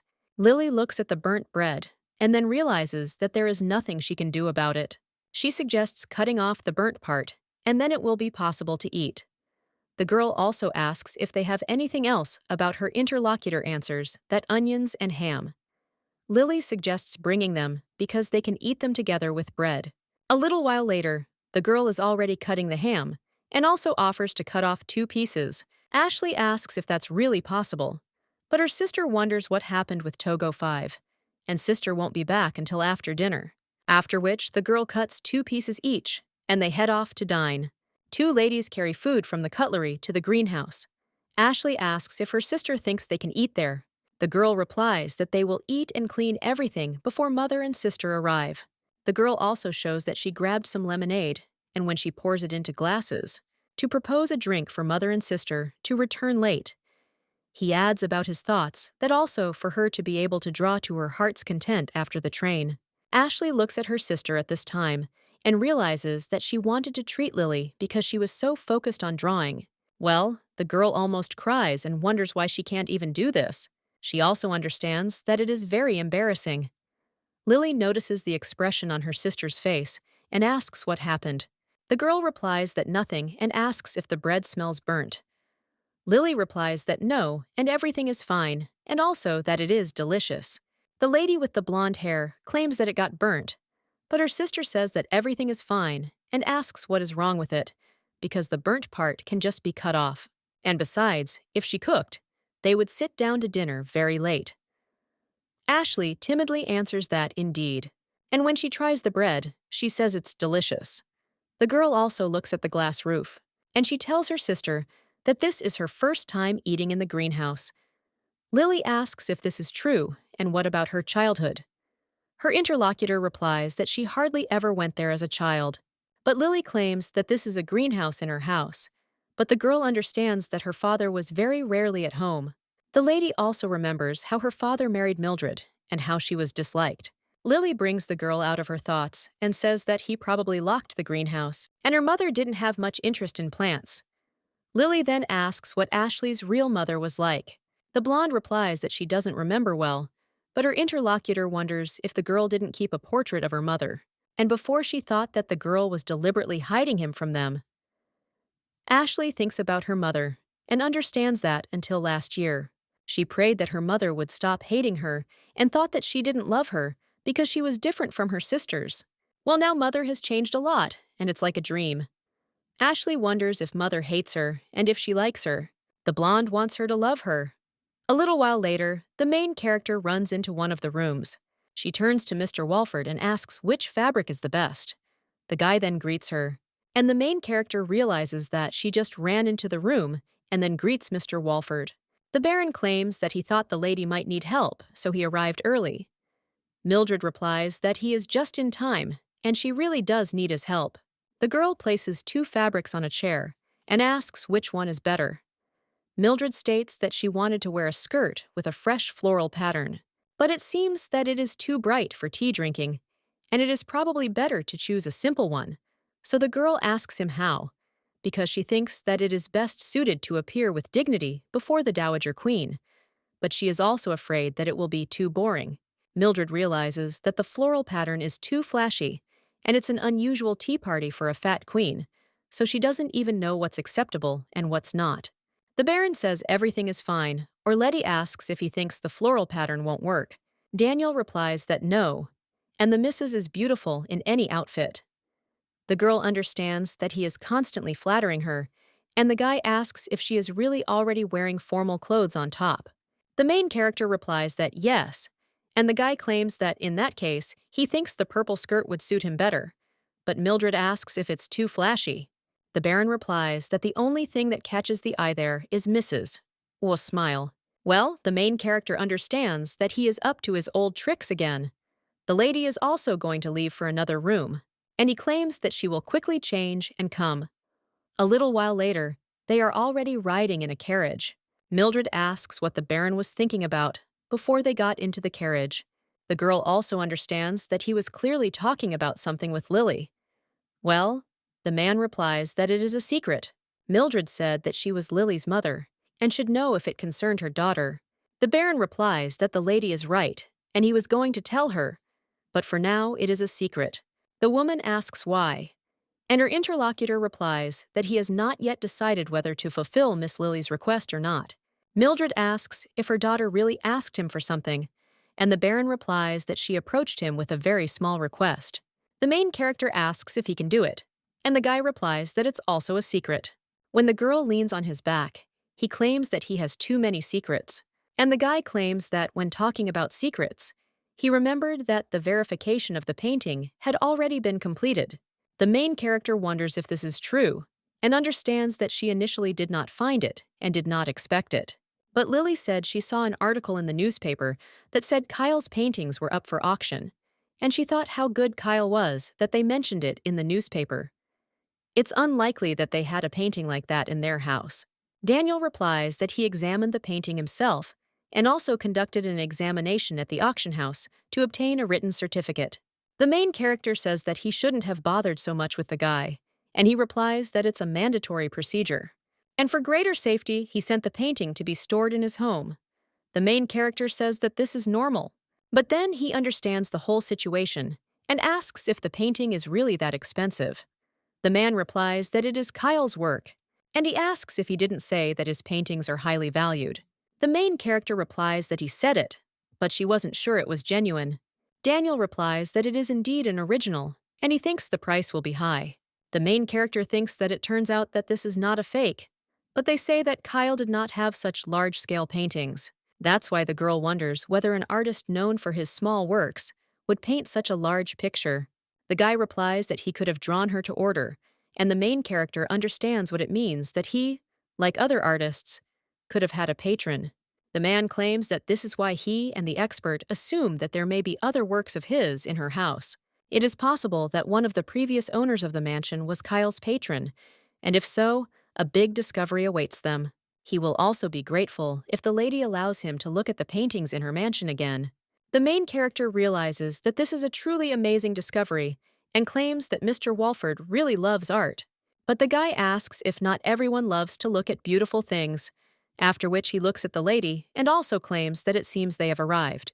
When the lady gets out of the carriage, the Baron extends his hand to help her, and, moving on, the main character states that, frankly speaking, she does not know whether she can accept this, because such things are too profitable for her.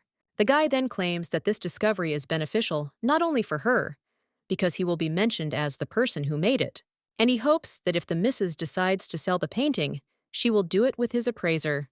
Mildred asks if he is not talking about his friend, about his own appraiser. But anyway, she thanks the Baron for keeping the painting for them. The man asks the lady not to thank him, because this is what he has to do, and the main character claims that it means that they can start selling it after examining the rest of the paintings in their house. The guy replies that yes, as he told her, there is a chance that they will find other works of Kyle. Mildred smiles and thinks that they can make good money even on one painting that they found, and if there are more, it will be just wonderful. But at the same moment, the girl smells the flowers and thinks that it is very beautiful. When they are about to go into a place for tea, the main character takes the Baron by the arm. One of the servants informs Her Majesty that Mrs. Brands has arrived. When the two approach, the Baron informs Her Majesty that he brought Mrs. Brands. The main character bows and says that it is a great honor for her to be invited by Her Majesty. The Queen claims that the lady was probably confused by the unexpected invitation, but the girl replies that she was not. The lady thinks that although she was confused, this meeting with the Dowager Queen could still have a beneficial effect on the future of her girls. Daniel claims that the Earl of Jackson's wife is next to Her Majesty, and therefore he asks the Countess to allow him to introduce Mrs. Brants to her. The Queen turns to the Baron and says that he can go free. The main character wonders if he should really leave after the performance, and now she felt even more uncomfortable. But the guy asked Her Majesty if she would treat him to a cup of tea. The woman replies that it was planned that only ladies would be at this meeting, but she will not stop him. he will not take part. The main character claims that there are no places more worthy and better than those intended for ladies. The woman then asks if it's okay that she personally chose the type of tea, and the main character says that it's an honor for her. Her Highness insists that everything is fine, and there is no need to act so constrained. After all, she heard about the lady during the last reception, and she was interested in her, so she invited the girl to her. Mildred states that it is an honor for her, after which the woman puts down her fork, and also says that it has been 2 years since Mrs. Mildred's husband went missing. The main character replies that yes, but she understands that she didn't think that she knew about it and that Daniel really told her.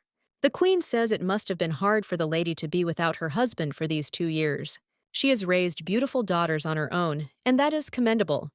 Mildred thanks Her Highness, but still claims that her husband is not much help when it comes to raising children. Mildred understands that they constantly talk about the fact that she does not have a husband, although men in noble families do not worry at all about raising children. The queen says that the lady has correctly noted, however, a man is needed in the house, because the well-being of the family and the home depends on him. Mildred replies that Her Majesty is right, and if there were a man in the house, their family's life would be much more prosperous. The girl understands that even having actually lost her husband, Mildred spent all this time with dignity. The presence of a man in the house is always necessary, and the girl thinks, isn't she right? The queen says that this is true, and one must be strong to raise children without a husband. At this time, the countess notices that another story has reached her. According to rumors, at one of the receptions, the lady was made an indecent proposal. It seems that some disgusting meetings were hinted at to her, and the lady immediately rejected this offer. The main character wonders if they talk about that scoundrel at the reception with Viscount Accurdo. A little while ago, the man claimed that this would not be difficult for a lady. She will just have to meet him sometimes, and they will spend time talking, having lunch or dinner. The lady will even be able to enjoy performances in the opera hall with him. This man claimed that he was ready to offer her any amount for the time spent with him, and of course he would pay for all her outfits and whims. The main character asked if he was in his right mind, and also asked Mr. Botna if he even realized what he was offering her now. She doesn't know how rich he is, but if he dared to approach her with such a proposal, he is clearly devoid of morality and honor. The man then asked the lady to wait, but she only turned menacingly towards him, after which she even claimed that she would have plunged him into eternal sleep that very moment if they had not been witnesses. Therefore, he should be grateful to the wife of Viscount Accurdo for saving his worthless life. Now the main character understands that one can encounter anything during one's life. The girl also looks at the Baron and thinks that it is as if a hot wind has blown over her. She also wonders if there really is a stove there somewhere, and the queen claims that today's youth are completely unable to resist temptation. The countess replies that Her Highness is right, and of course it is a pity, but lately young ladies easily fall into sin. The main character thinks that it is awkward when she is called young, because she is 37 years old. And what's more, they discuss the morality of the young while calmly sipping tea and cake in the fresh air on a clear spring day. Mildred realizes that her health has suddenly improved, but the queen insists that Letty is not giving in to temptation, and she would like to praise her for this. The main character understands that according to Mildred's memories, the Dowager Queen was 60 years old, after which the girl sighs completely, and the countess claims that, by the way, the lady's daughter was wearing a gorgeous dress. The main character says that apparently they met with Iris, and the woman replies that they met her during the debut, and she asked her not to tell the missus about it. The queen adds that the decorations on her dress were simply amazing, and another lady states that many admired this outfit, and that the missus must often be asked to reveal the secret of making these flowers. The main character replies that there were no such events, but there was an offer to sell the secret. Well, the countess is shocked and asks if the lady is talking about selling. The main character wonders why she was so surprised. And can't it be sold? The queen at this time he claims that it is unwise to act rashly. After all, good comes back to them through good deeds, and one should not look only at the benefit that is clearly visible. The lady's actions will definitely return with good, and the main character thinks, is she really saying that I need to take money? Mildred tells Her Majesty that she recently praised her for not giving in to temptation while raising children alone without a husband. But she also bears responsibility for the future successful marriage of her 3 daughters. This year, her eldest daughter turned 19, and as the lady said, there is no man in their house who could take care of her. So she wondered if there was a reason why she should give up selling her idea and remain selfless and hope for help from others.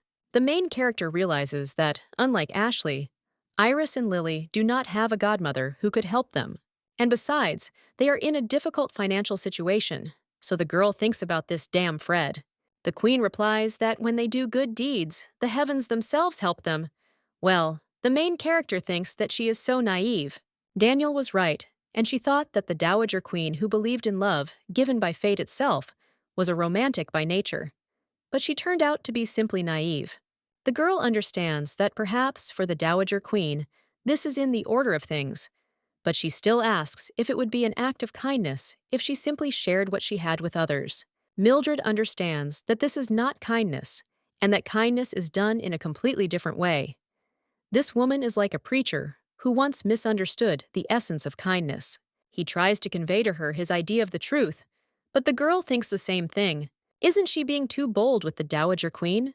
When the lady looks at the Baron, she sees his calm face and sighs. At this point, the Queen asks whether this means that the lady did not like her advice about selflessly helping people.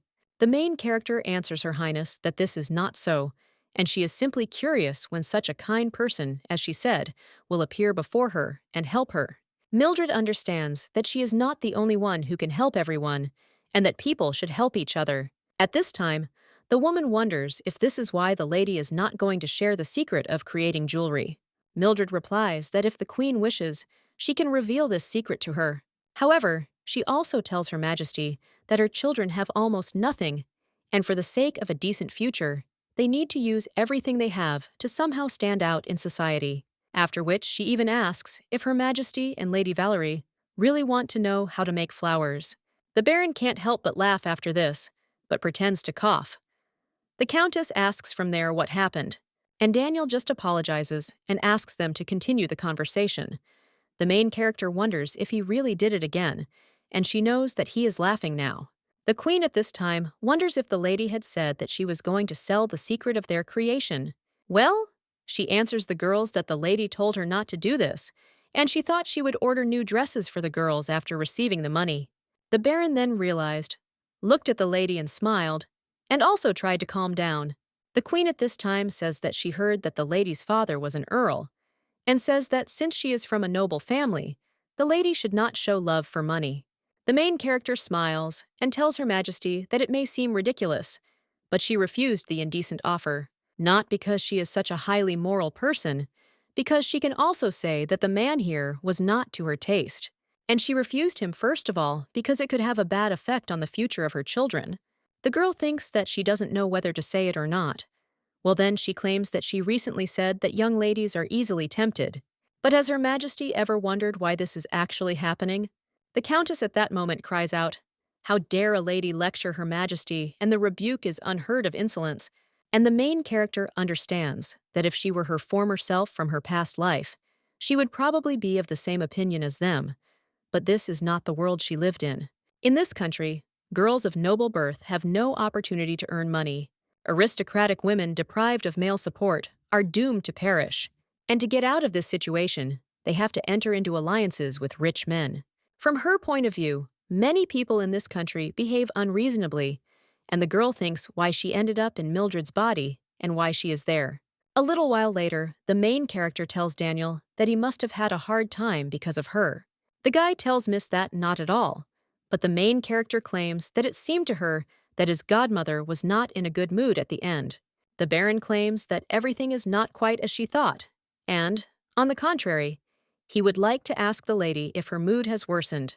The main character replies that everything is fine, after which she sighs and claims that, to tell the truth, it has gotten a little worse. However, given the age and lifestyle of the Dowager Queen, it is quite understandable. Well, the girl also says that he is very generous, and also it is difficult for an adult to change his views. The girl thinks that there is no point in being offended by such things, after which she claims that she is worried that the Dowager Queen might not like her. Well, the Baron says that the lady shouldn't worry about this, because the Dowager Queen is not one of those who can dislike someone.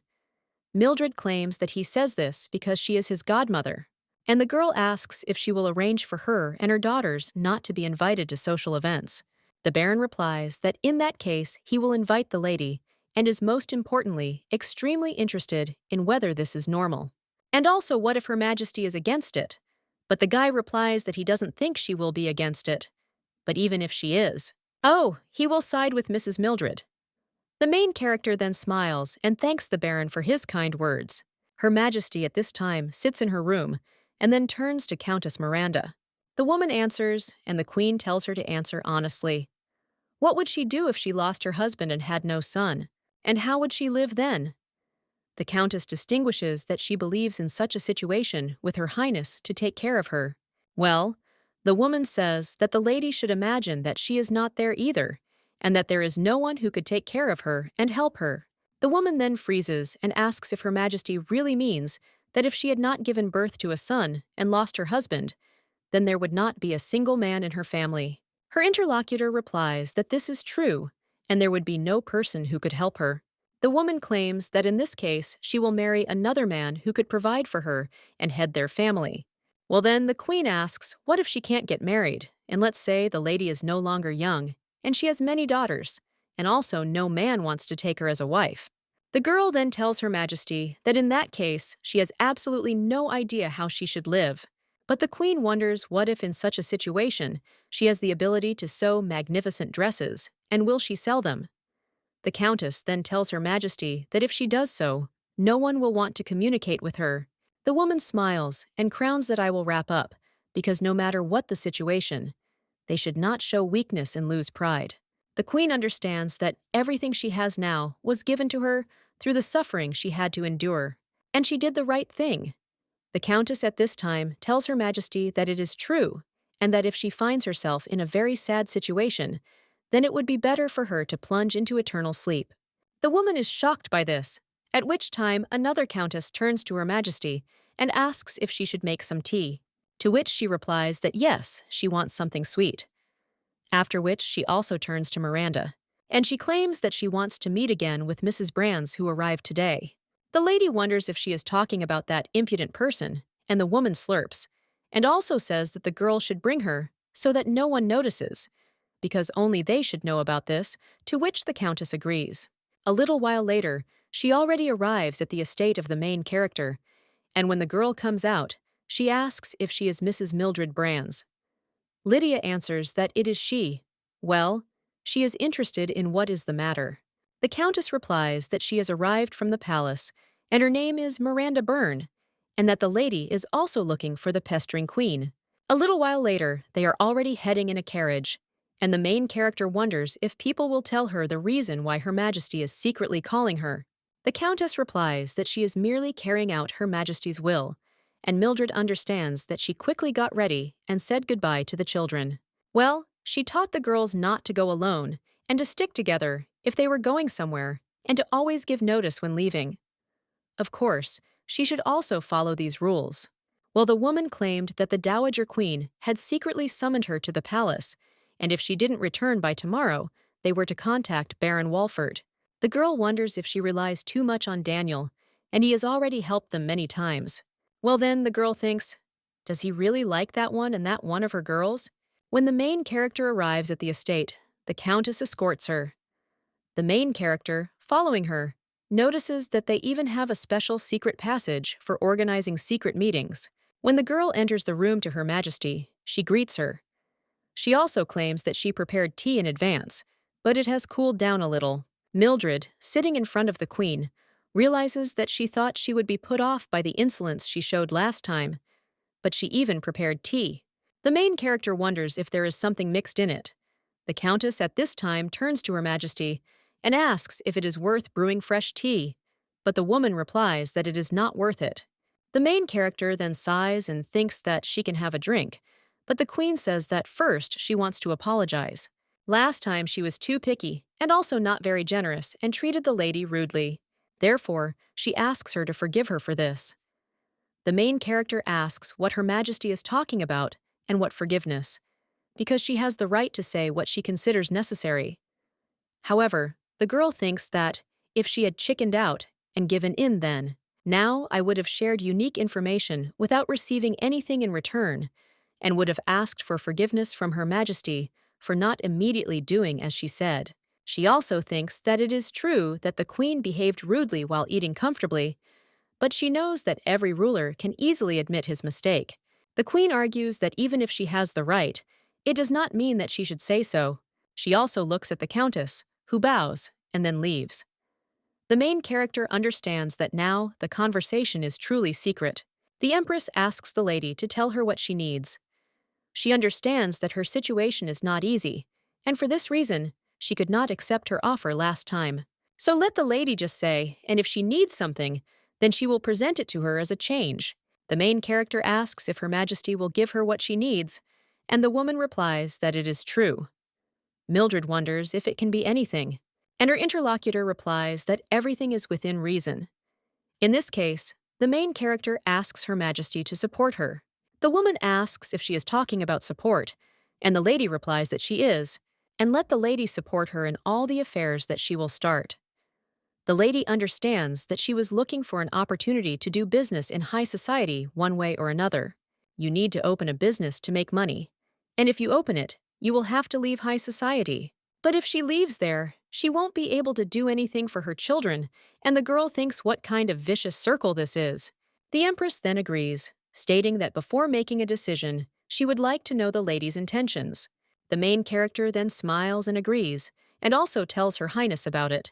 A little while later, the girl's 3 daughters are already heading somewhere. The blonde is trying to fix her dress, but she understands that it does not work. The main character turns to her at this time. Then he tells her to come there. Ashley is a little nervous and wants to say that there are mothers there, and the main character wonders if she was too hasty with the idea of introducing her first. Lily notices how her sister hesitates to approach, after which he keeps pushing her and telling her to go forward. Mildred thanks Lily, and Ashley thanks her too. The girl smiles in response, after which the main character goes to the other aristocrats, and the woman greets her. Mildred thanks them for the invitation and introduces herself. Her interlocutor replies that she is pleased to meet you and says that her name is Isabel Robon.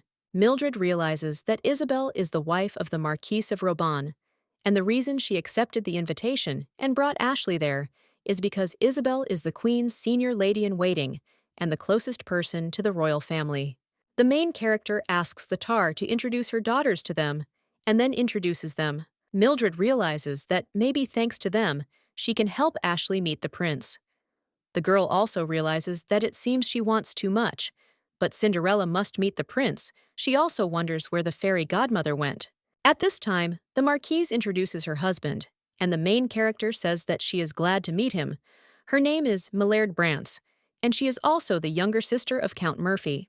The man claims that he knows the lady's brother, and that they attended the same academy.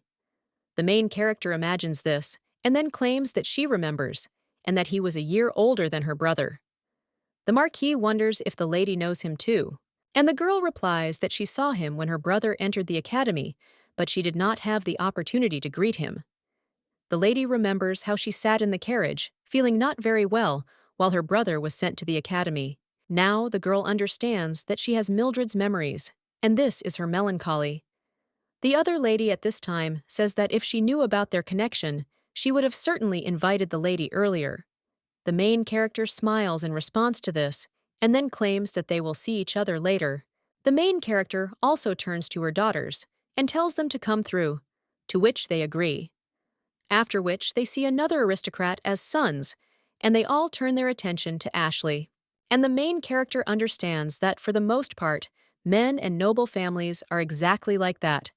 But Daniel and Ryan, unlike them, paid attention not only to Ashley, and therefore the girls, and she felt comfortable with them. At this time, the Marchioness approaches the lady and says that she hopes they are having a good time. The musicians will soon start playing, so she thinks that the gentleman will definitely invite these lovely young ladies to dance. She also turns to Mrs. Brands and asks if she would like to join her, to which the main character replies that she would be happy to. A little while later, the Marquise is already handing the main character a glass of drink. Mildred thanks her, and her interlocutor claims that the lady's daughters have a gorgeous dress. So many people must have already paid attention to them. The main character understands that this is what she and the lady did not call her to talk about Ashley, but she already has thoughts on how to use the flowers and decorations, and she also has a few words for the Dowager Queen, and the girl claims that many are interested in them. Her interlocutor then says that she hopes the video will be able to get a decent reward, and the main character says that the Marquise is so kind. The woman claims that God grant that her daughters will make good matches. But this year the Queen shows a special interest in young girls.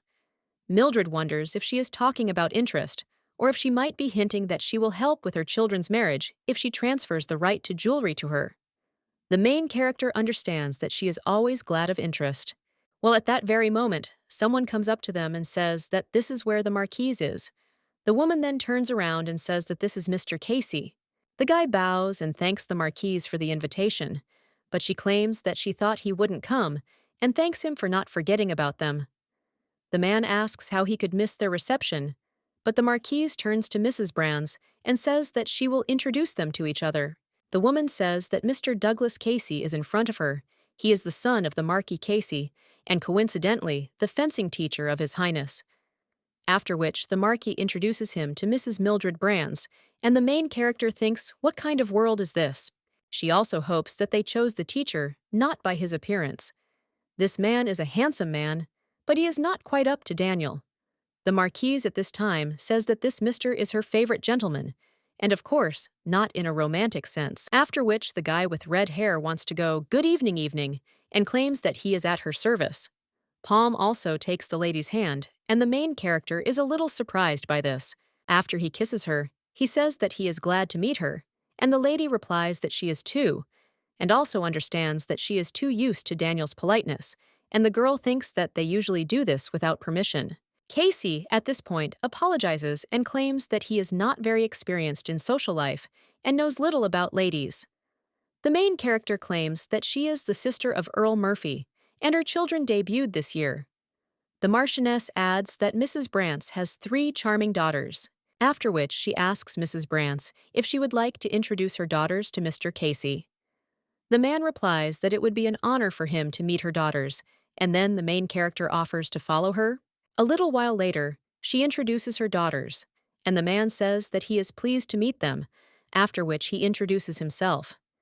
The main character adds that Mr. Casey teaches fencing to His Highness, and the girls are delighted by this.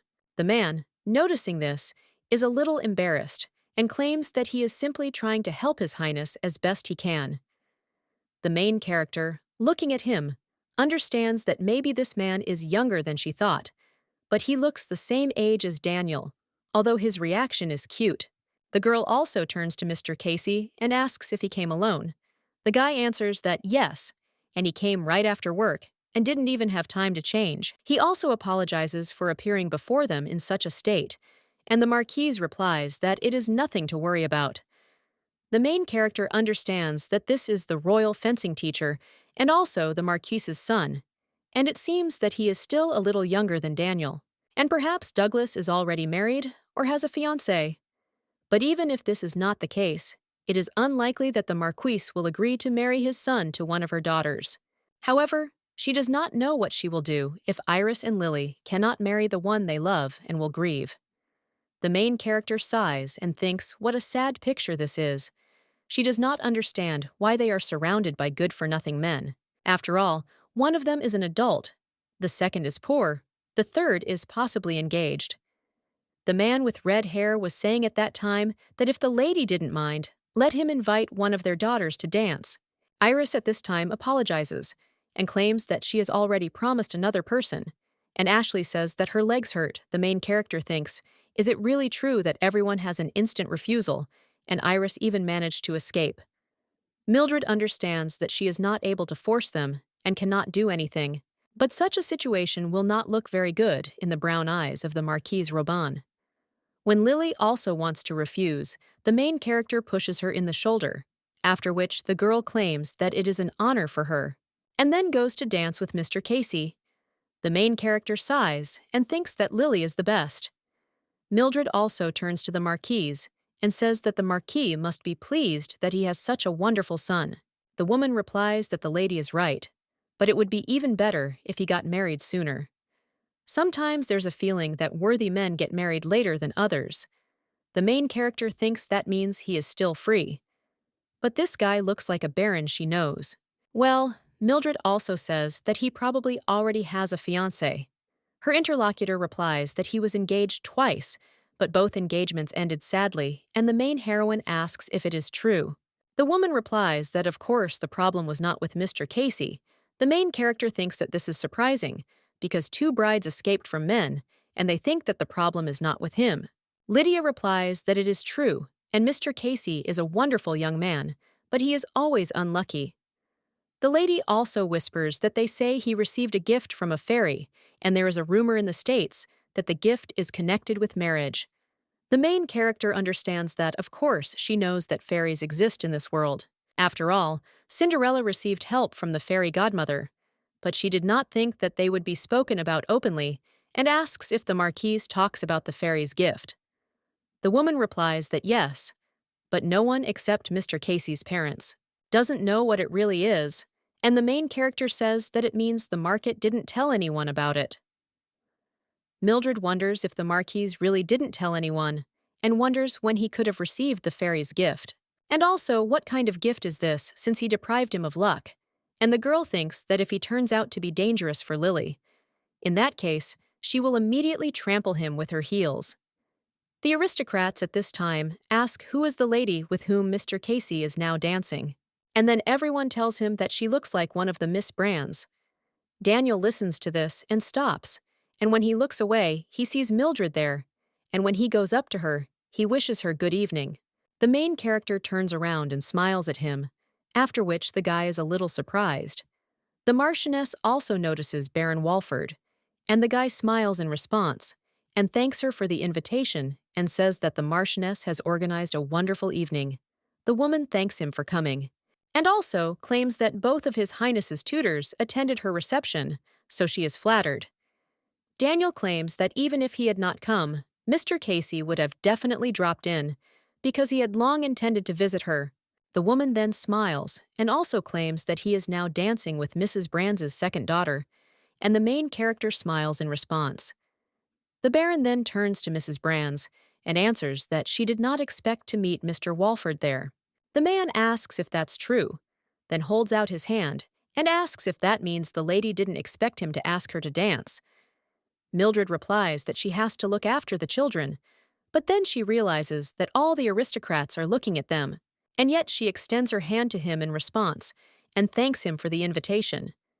When they start dancing, the main character asks what's going on, and the Baron asks what she's talking about.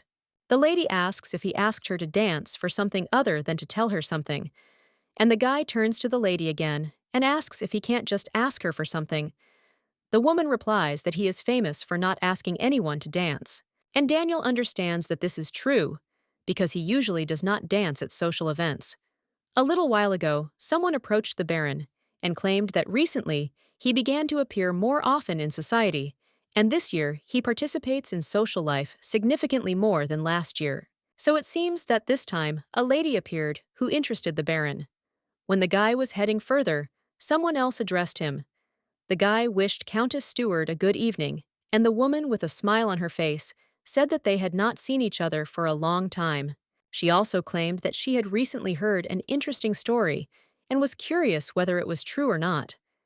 It was said that the Dowager Queen had invited a lady to tea and that he had introduced the lady to Her Majesty, and she also heard that Her Majesty was very upset by this meeting.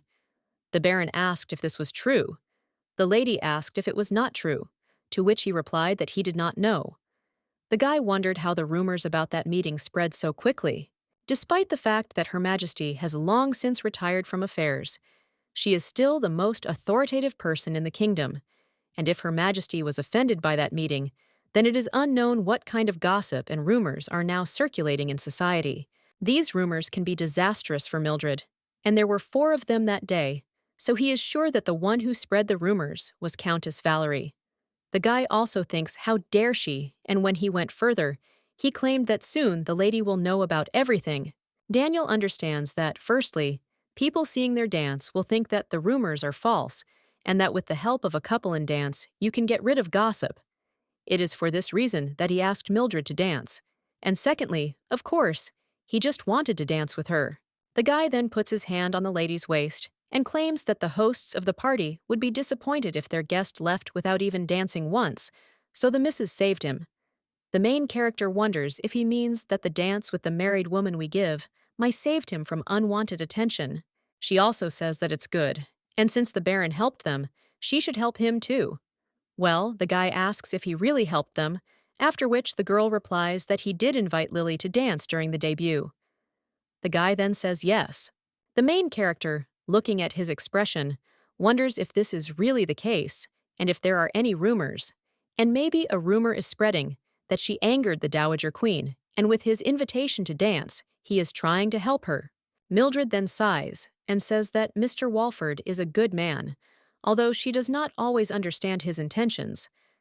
The guy then thanks Mrs. One of the autocrats watching this dance, says that no matter how you look at it, it seems that these rumors were false. But the other lady says she doesn't know, and understands that Countess Jackson was very excited, so she thinks it's not without reason. The woman cried out that she doesn't understand how anyone can be so impudent. The Dowager Queen was so depressed that she asked them for sweets, which she usually doesn't do. It was the first time she had met such an arrogant person, and she was giving advice to Her Majesty. Now the girl is watching the dance and thinking that it is possible to admit that Algeria's rumors. But then why should he hang around Mrs. Brands? One of the ladies says that maybe Baron Walford has feelings for one of the Brands' daughters. Well then, another video claims that the Baron doesn't seem like the type of person who would win over the young lady's mother by asking her to dance, and another says that's also true. Another lady suggests betting whether the Baron will marry this season, and another replies that it is a funny idea, after which each of them offers their own options. One of the daughters of the main character at this time holds the crown in her hands and says that it is still there. Lily asks if they can use those wings, and Iris adds that she thinks they wore this when she was 13, asking if she thinks it would work. The protagonist looks at the costumes and says that she remembers it. Iris wanted to be a princess and cried when she got a witch's outfit, and Lily cried because Iris cried, so the main character thinks how cute they are. A few days passed after the reception at the Marquise's, and they received an invitation to another reception at the palace. The theme of the ball is a masquerade, an evening where you can transform into a warrior, a priest, a fairy, and other famous characters. You just have to want to, and you can become whoever you want. The girl understands that there were times when Iris and Lily dressed up in different costumes at home, so they can use the wings or decorations from those dresses again. Ashley picks up one of the dresses and asks what it is about her. Her sister replies that it is a fairy dress, and she wore it when she was 12 years old. The main character also remembers how a little while ago she told the lady that in a week there would be a masquerade in the palace. Well, the girl then turned to her mother and asked what a masquerade was. Iris asked if she didn't know what it was, and Lily insisted that it was the same as a regular ball, only in masks. The blonde replied that it was clear, and the main character understood that that brat Fred didn't care about the girl's education at all. After which, Mildred turns to the girl and asks if she tried to be born as someone when she was a child, to which Ashley replies, no. Then the main character says that they need to think about her image. It will be difficult to do something new, so it would be nice to use her clothes, or the clothes of the lady's own mother. The main character then asks if the girl wants them to touch her things, and Ashley replies that everything is not so, and they can also use her dress, but she hopes they won't cut them. The main character understands that there are few things left from her late mother, and Fred sold the expensive things. The dress that the girl's mother wore in her youth will probably fit Ashley in size. After which, Mildred turns to the girl again and says that if she doesn't want to, then they won't touch her mother's things. Well, after all, it seems to her that her mother is a lady. What kind of lady would she want her outfits to suit her perfectly? Therefore, he suggests thinking about how to use her dress without making unnecessary changes, to which she agrees. At this time, the other daughter turns to her mother and asks if she needs to respond to the invitation as soon as possible.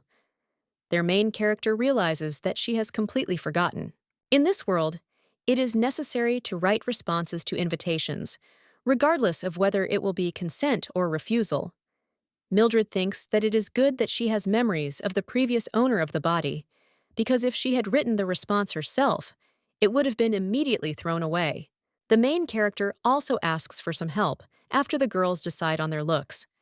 She also turns to Ashley and asks what she thinks about the princess outfit, and the girl replies that she will think about it a little more. Iris just sighs at this point. Lily slows down your sister's reaction, and then they look at their mother. But then he turns to Iris and shows her the fabric and asks the lady what she thinks and if they can use it. Her interlocutor replies that it would be nice to sew it onto the fairy's dress. Lily asks if this is true, and then turns to her mother and says that it seems to fit. The woman replies that indeed, this can be sewn onto the dress, after which she asks if they have already decided on the image. Lily asks if they can choose any, and the main character wonders why not answer, "You can transform into any character," after which the girls come up with who they will be. A little while later, the lady is faced with invitations to which she must refuse, and on the other hand, those to which she must accept by sending a confirmation. One of the daughters asks if it is true that they will answer them themselves, and the main characters do not answer, saying that yes, they need to gradually get used to doing this. The girl understands that Mildred had been helping her mother respond to invitations since she was 17, and had even corresponded with other girls of noble birth. But after her marriage to Fred, she did this less and less often, after which the girl turns to Iris and Lily, and also states that they will respond to the invitation, which they accept. To make it easier for them, the girls can use the answers she wrote earlier as an example.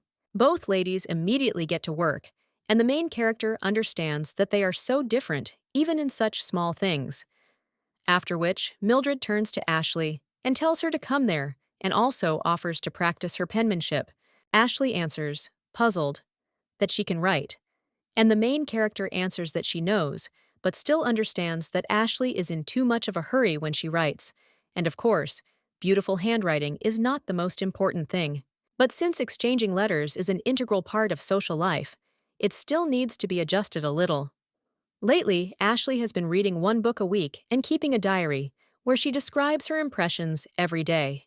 The main character then wonders if her handwriting will be better than it is now, after which she turns to her daughter and claims that they will practice a little more and try to write with a greater tilt to the right. The girl asks if this is true, but at that very moment, Iris rises from her seat and then abruptly leaves the room. All the other girls watch this in shock, and the main character turns to Lily and asks what happened to Iris.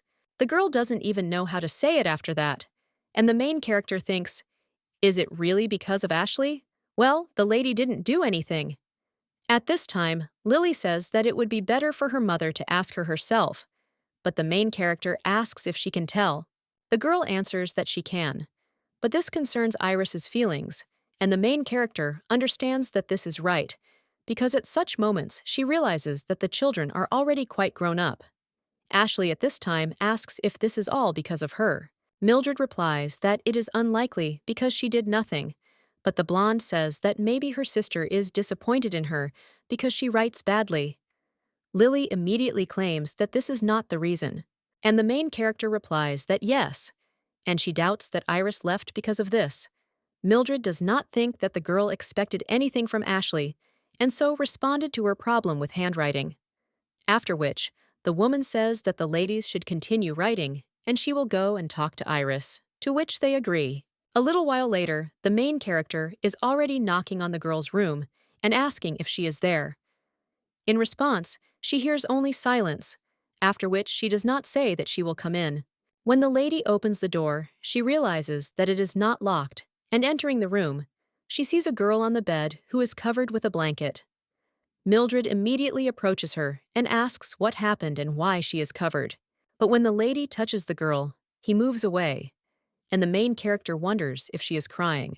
The lady then looks out from under the blanket and claims that she is not crying, and Mildred wonders if she is angry, after which she sees that the girl is hiding again. The main character wonders what made Iris angry and whether she did something wrong.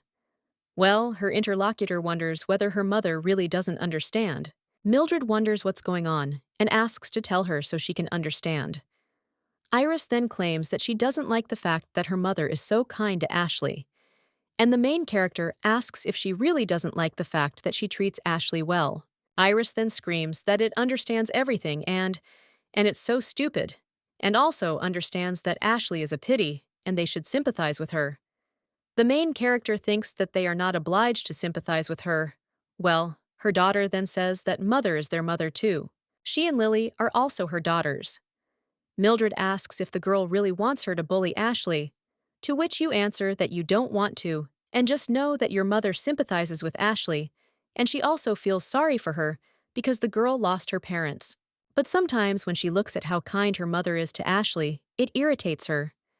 The situation they are in is all because of Ashley's father, but even despite this, her mother is kind to her. And she knows that Ashley herself did nothing wrong, but still. The main character wonders if the girl is really crying because she was thinking about it all the time. It is true that she feels sorry for Ashley, but that is not the only reason why she treats her the same way as Iris treats Lily. And surprisingly, Iris seems to be more hostile towards Ashley than Lily. Mildred then says that the lady understands that her concern for Ashley does not mean that she does not love Iris.